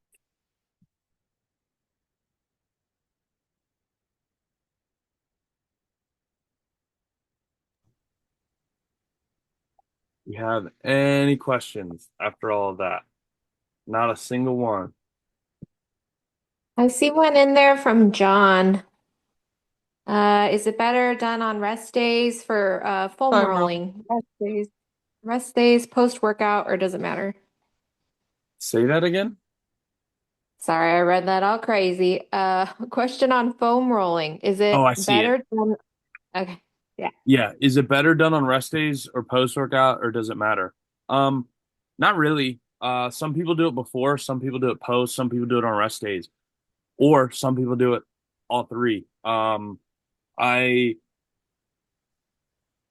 I'm just gonna say it's really up to you when you feel you need it the most. I think having that,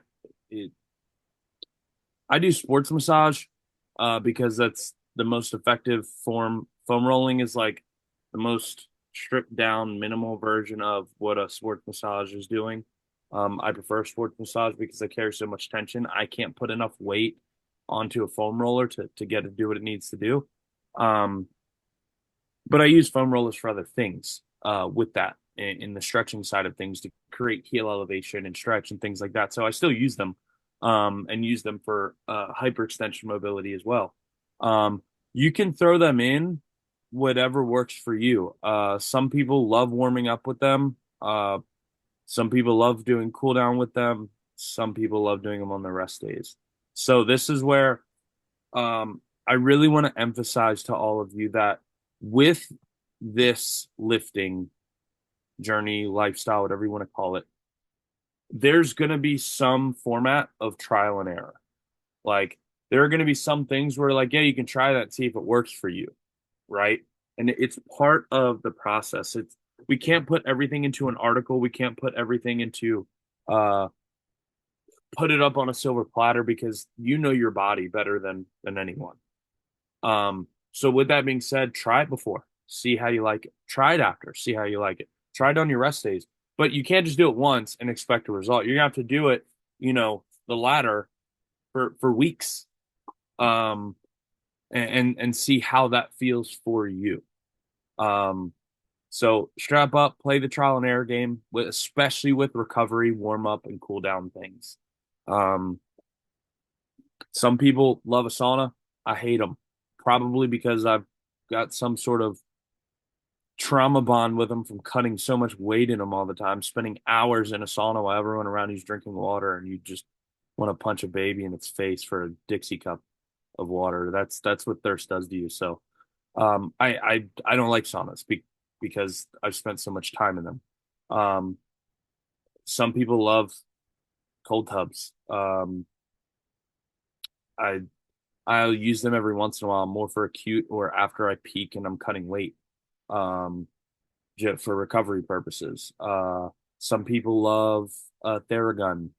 I'll use one as needed, but I don't use it all the time. I stick to my dynamic, my stretching, my dynamic movements, and my neural work. That is really what's laid the biggest foundation for me. So, but it took a shitload of trial and error off of what people recommended. Oh, they recommended that. I didn't really like it, but I found a variant of it that I like that worked better for me. Some self-research. So try it, John, and give it a couple weeks and see what you think, see how you feel, and go from there. Jacob, hit me. Hi. Can you hear me? Yeah. One question I didn't, because sorry, I'm German. I didn't really understand the difference between reps and sleeves you talked about. Okay. What is it? I got you. I'm gonna go get both, so bear with me. Hey guys, while Nick is gone, up on the wall is a Black Rifle Coffee Company sign. I don't know if you've ever had coffee from Black Rifle, but it supports veterans and it's pretty good coffee. So just pointing that out.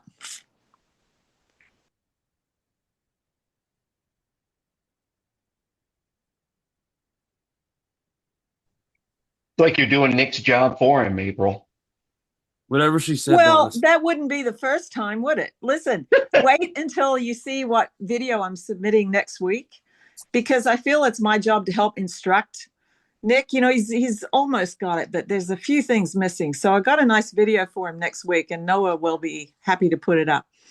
Right, a few things missing. Well, okay, one. One? Two? Okay.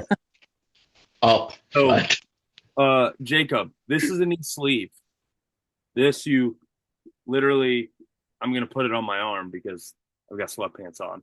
You put a sleeve on, you pull it up over, right? And you can size up, you can size down depending on your use. I typically wear a large or an extra large depending on the brand. I'll size down for mediums that are incredibly difficult to get on for like really, really heavy squat days or something, or if my knees feel like they're about to explode. A sleeve, elbow or knee, you slide on.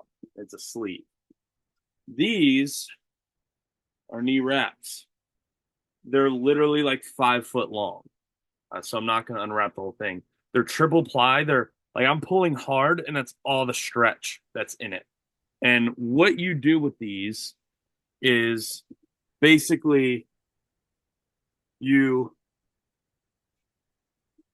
wrap below and you pull tight to the point it's literally cutting off circulation. It hurts. They're brutal. They suck. And then you wrap over the joint all the way up till the bottom of the quad. And it literally casts the knee. Like they are so tight and so rigid that you probably can't get down into a squat position unless you're loaded with weight. You physically can't squat with your body weight. They're very aggressive. Now, some people will do them a lighter wrap, closer to like an ace bandage or a vet wrap, for like a knee injury for stabilization purposes. This is a lifting wrap. They are like, think of like what you wrap on your wrist for like bench press. They're thicker than that. And there's not even Velcro on them. You literally tie them off and tuck them into themselves. They are barbaric. Does that help? And you just do not like them, or they are for sports reasons more dangerous or something? Yeah, you will literally, a good knee wrap will put pounds on your lift. Someone that knows how to do them. When I wrap my own knees after learning how to do it, I have bruises from the wrap biting into my skin. They're just incredibly brutal. Unless you're doing equipped powerlifting, there's really, or have some sort of knee stabilization issue, there's no need for these. Yes, Thank it's you. just another thing, in the lifting world. I don't really know how it got there. Like I've used it. I've used them once or twice in cycles because they were allowed in a contest and I'm competitive and I'm not going to leave pounds on the table for someone else to get. So that's why I learned how to use them, but I have not used them. So I haven't even, these are still like brand new. I've probably used them 20 times in that prep and then couldn't be bothered. Stronger without, stronger with. Makes sense. Okay. If a knee sleeve is much more practical. Like you'll spend probably 3 to 5 minutes just putting those on. And then once they're on, you are on the clock till you can't feel your feet. And you got to go squat. You do your set, you take them off immediately. Okay. You're good, Jacob? Would have another question. Go ahead. If it's okay. I'm back in the foundation training for one circle, and I was wondering about is it better to make these barbell rows or dumbbell rows for the back? I mean, I have sometimes the problem that I do not have the heavy enough dumbbells, but yeah, sometimes it feels a little dangerous. Then go barbell. If you can't get to the weight or desired weight with the dumbbells, go the barbells. Submit videos if you said it feels dangerous doing the barbell row. Yeah, a little. So do it light, submit a video next week, and we'll make it not feel dangerous for you. Okay. I got you. Thank you. All right, brother. Ty, go ahead.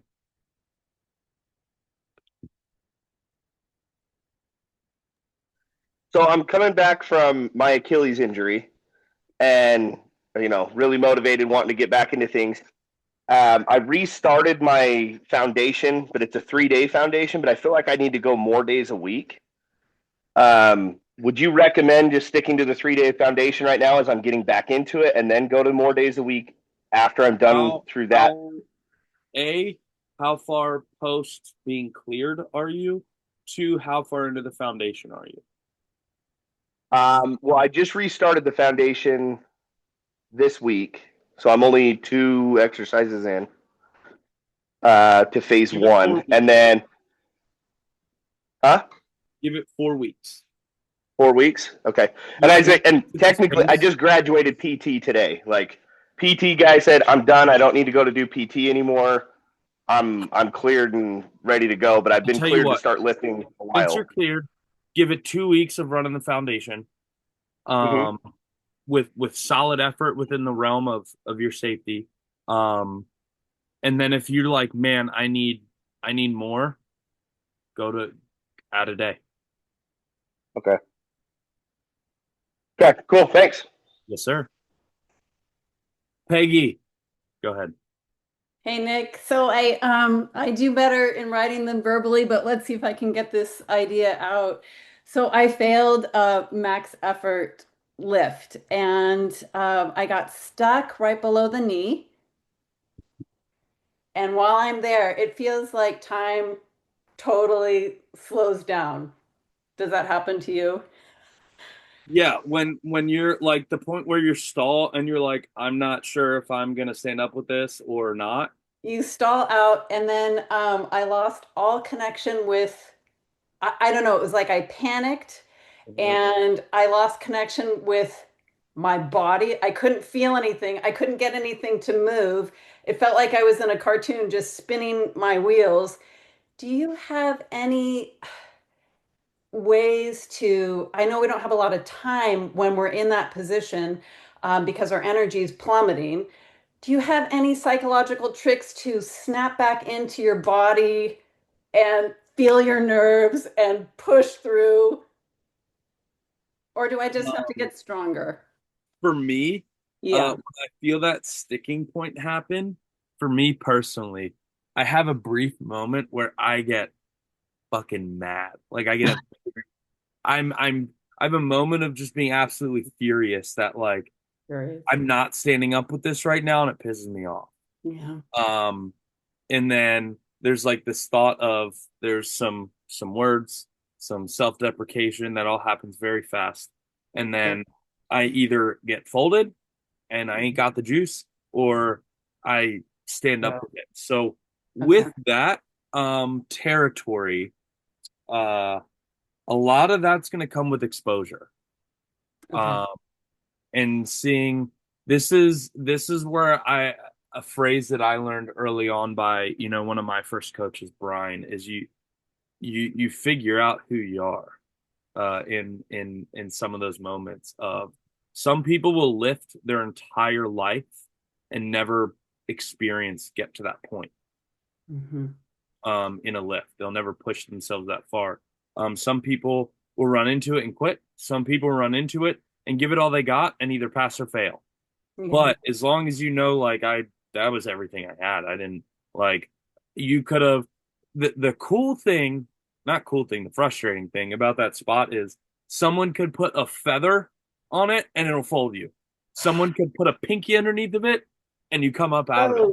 Like you're flirting with the realm of maximal effort. And you were at that teetering point of who knows. I would need to see the video because maybe you got out of position. Maybe you got maybe a positioning could have fixed that. I don't know because I haven't put eyes on it. Yeah. Film your PRs because there are so many takeaways. Okay. The feedback I get from someone running into that high effort tells me so much tells me more information than someone running with low weight. And I'm going to put a disclaimer. I don't want a bunch of people going in and slamming a bunch of weight on the bar and then start submitting videos. That's not what I'm asking. That's not what I do. Yeah. But it gives me a ton of information. It lets me know what's breaking down. And I can connect the dots through the movement pattern and see what we need to work on as far as strength, weakness, technique. It's going to talk to it. Testing where watching you guys lift in your volume work, your normal work, that talks to me. Watching someone PR and struggle, that screams at me. Okay. So all of the deficiencies are just much louder in that setting. And sometimes we'll see stuff we don't get feedback on physically on the lighter or moderate weight stuff. With that being said, I would you can email me the video and I can, if you had, did you take a video? We didn't take a video of that one. No. I know, and I tried 3 times. I went back and I just kept hitting it. Yeah. From now on, everyone, go for PR, record it for me. Okay. A, I want to see you win. B, if you don't win, I want to see what I need to do to make you win. Okay. So, help me help you. Okay. With that being said, to your initial question, exposure. There's no real trick there. It's kind of a really raw moment of some people brings out fight or flight. Some people you kind of find out a little bit more about yourself in that moment, especially if you're holding that brace and you're getting the tunnel vision. Yeah. And you're starting to like, I might pass out. Some people panic, some people kick it in, find another gear they didn't know they had. And that's what I mean by you kind of find out who you are in that moment in a way that you don't really get in other aspects of life, which is a really cool thing about, you know, I know you express interest in powerlifting. You're going to find out, you know, if you're a game day person or not. Right. Right. Some people, you know, don't look stellar in training, but they did everything right. The undulation was good in the programming. They followed everything to the T's, and then on game day, their second attempt feels like their opener, and they're like, yes, I'm going to send it on number 3. And they shatter every preconceived notion they had about where their strength was because they're a game day person. And that's kind of that's always been where I lie. I don't look incredibly stellar in training. All my peers probably do more total tons than me in training, but I have a switch on game day that, Okay. like I tell people I didn't deadlift over 600 on an axle, and I was probably at like a 7 or 8 effort. And then I walked in and crushed a 700-pound axle on game day. The adrenaline, I like working a crowd too. So if there's a crowd, that adds a little extra juice to the throttle for me. So it's especially because I train pretty much alone. So it all comes to me because no one sees it, right? No one sees the grind. I'm grinding for me. I'm grinding because I hate losing. I'm grinding because, you know, I don't like being outworked there's a laundry list of reasons why I do it the way I do it. But in that moment, you kind of find out a little bit about yourself, and exposure is really gonna kind of hone that skill set. Because there is, like with catch, this last training block I've mentioned was a lot of neural work. It was he was falling apart under that top 1 RM, resorting to old habits, getting so neurotic. He was making mistakes. Teaching people how to test competition exposure, that's all learned. Some people, they just got it. Some people, it is very much a learned skill set. So was this your first run-in with that moment? Oh no, I've experienced this unfortunate moment many times. Okay. So I want to see a video of the next time that happens. Okay. And see what it tells me. And yes, there is some psychological things you can work on. Like really, really long pauses at that failing point. The failure point. And holding that brace. You're gonna get that head pressure, you're gonna get that tunnel vision, you're gonna get that oh fuck, oh fuck, oh fuck, oh fuck. I don't know if that's what you say in your head, but that's what I say in my head. I might pass out. Yeah, and then I'm just like, Jesus Christ, here I am again, excuse me, but that's, yeah. Peggy says, oh fuck, but it just sounds much nicer. It's fair. I feel the same way. I feel it too. Yeah, it's rough. And then I'm thinking, so I think, why can't I shift that thinking to stand up? Because you got weight on your back. Yeah. And things, skill sets deteriorate under pressure. This is why we see people make mistakes on their 1 rep maxes in competition, especially fine motor skills. So, a lot of, for example, a lot of the training I did with what I did in the military, we would drill the fine motor skills under pressure. Now, fine motor skill for a door gunner is reloading under NVGs. NVGs, you can't see anything unless it's hundreds of meters away. They're sighted in for far out because of what we're engaging, right, at a distance. So if I look close, everything's blurry, green. Okay. I can't make out a hand from a donkey. Like it's just blur. So honing that fine motor skill and getting that muscle memory in, opening the feed tray cover, swiping the rounds off, knowing where the pin is, removing the ammo can, knowing where my ammo can is, boom, boom, boom, boom, boom, boom. I'm back hot, ready to rock and roll. And then doing that without the sight aid.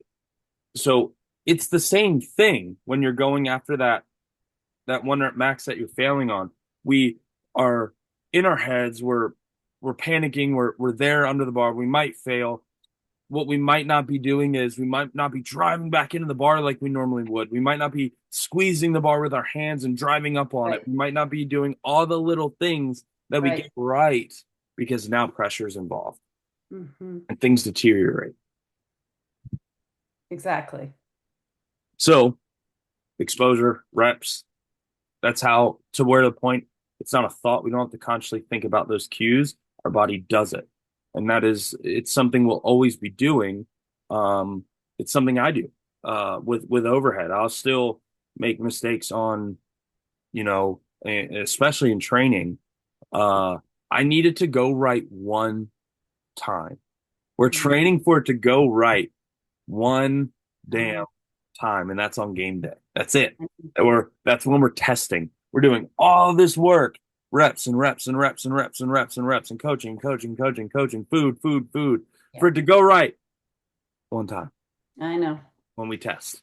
And that's what's so hard is to hear, okay, well, you can try this again in 10 weeks. Oh.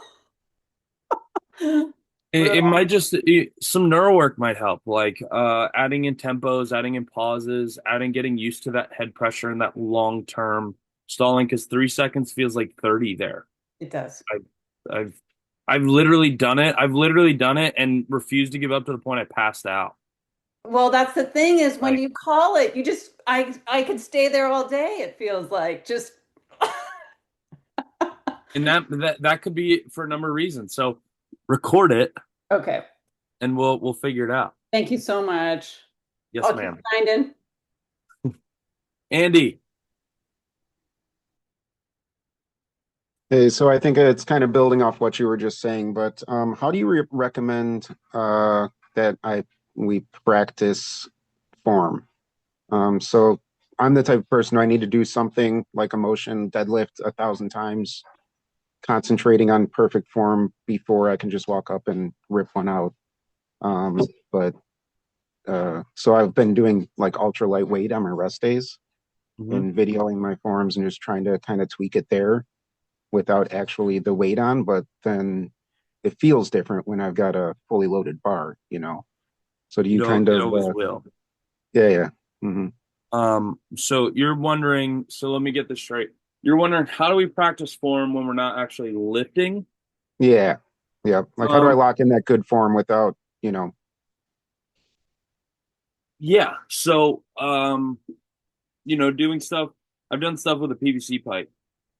And of course it feels different when bars in hand, but you got to think about what the overall goal is a movement pattern. So if we're moving correctly, even if it's not exactly because we don't have the weight in hand, but we're dialing in our cues, right? So say, man, my walkout is different every time. I need to get it from out of rack to where I start squatting. I need to drill. So you get a PVC pipe, you break the bar, you tighten your back, you 1, 2, brace, squeeze my butt, down, up.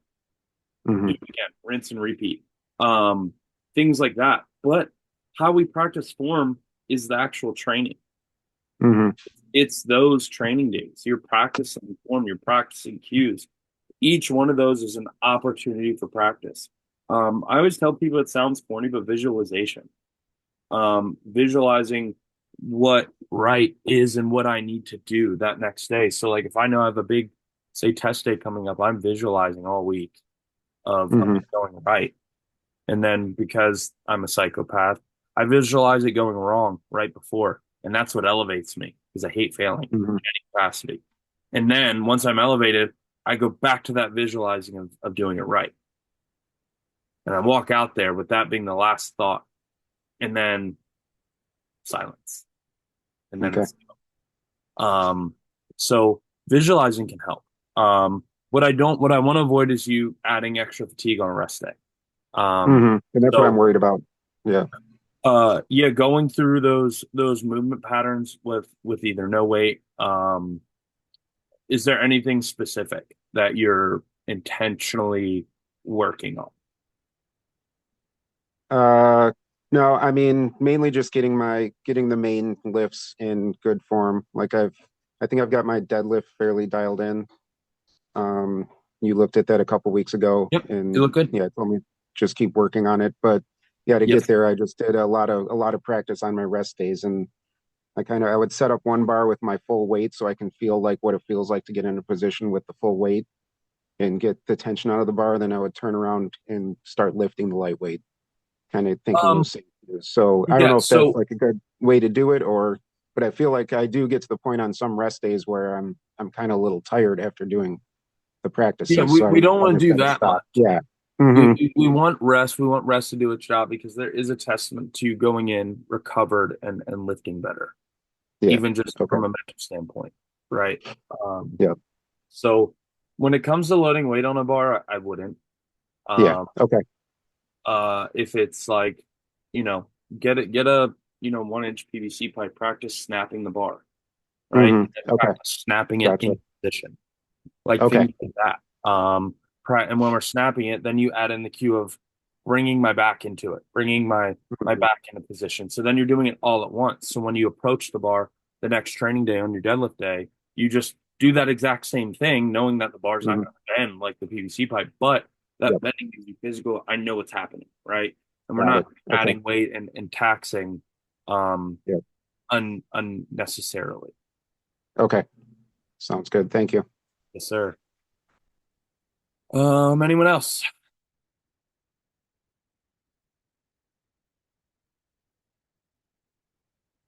Any other questions? I don't see any in ammonia. Big Smoke, yes. Ammonia, question mark. So for those of you that don't know, if you've ever seen someone lifting and they smell something right before they lift, that's ammonia. It's basically like trying to tap into that fight or flight because it hurts when you get a big whiff of it. It literally, like, you feel it in your ears, your nose, your eyes, like it just hurts. I'm not someone who uses it. Personally, I'm very internally motivated. Like the whole slapping on the back thing, like that just makes me want to slap them back. That doesn't make me want to lift more. It brings me out of where my head is. Ammonia, kind of the same thing. It kind of distracts me from my process. So ammonia is a preference. Some people love it. Some people don't use it. Try it. If you like it, more power to you. But it's not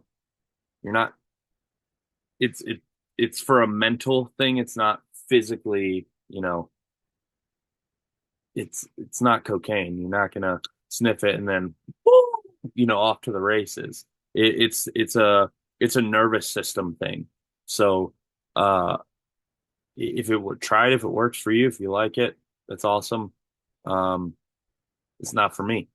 The only time I have some, honestly, the only time I actually use it regularly is if like I have a stuffy nose or a cold and it clears me out. I'll do it right before I get in the shower, and then the steam in the shower help clear my sinuses out. That's when I use the ammonia. Yeah. Preference thing. I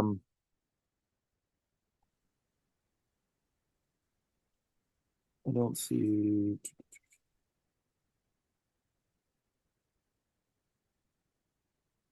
I don't see any other questions. If no one has any more questions, we can let everyone get on with their day.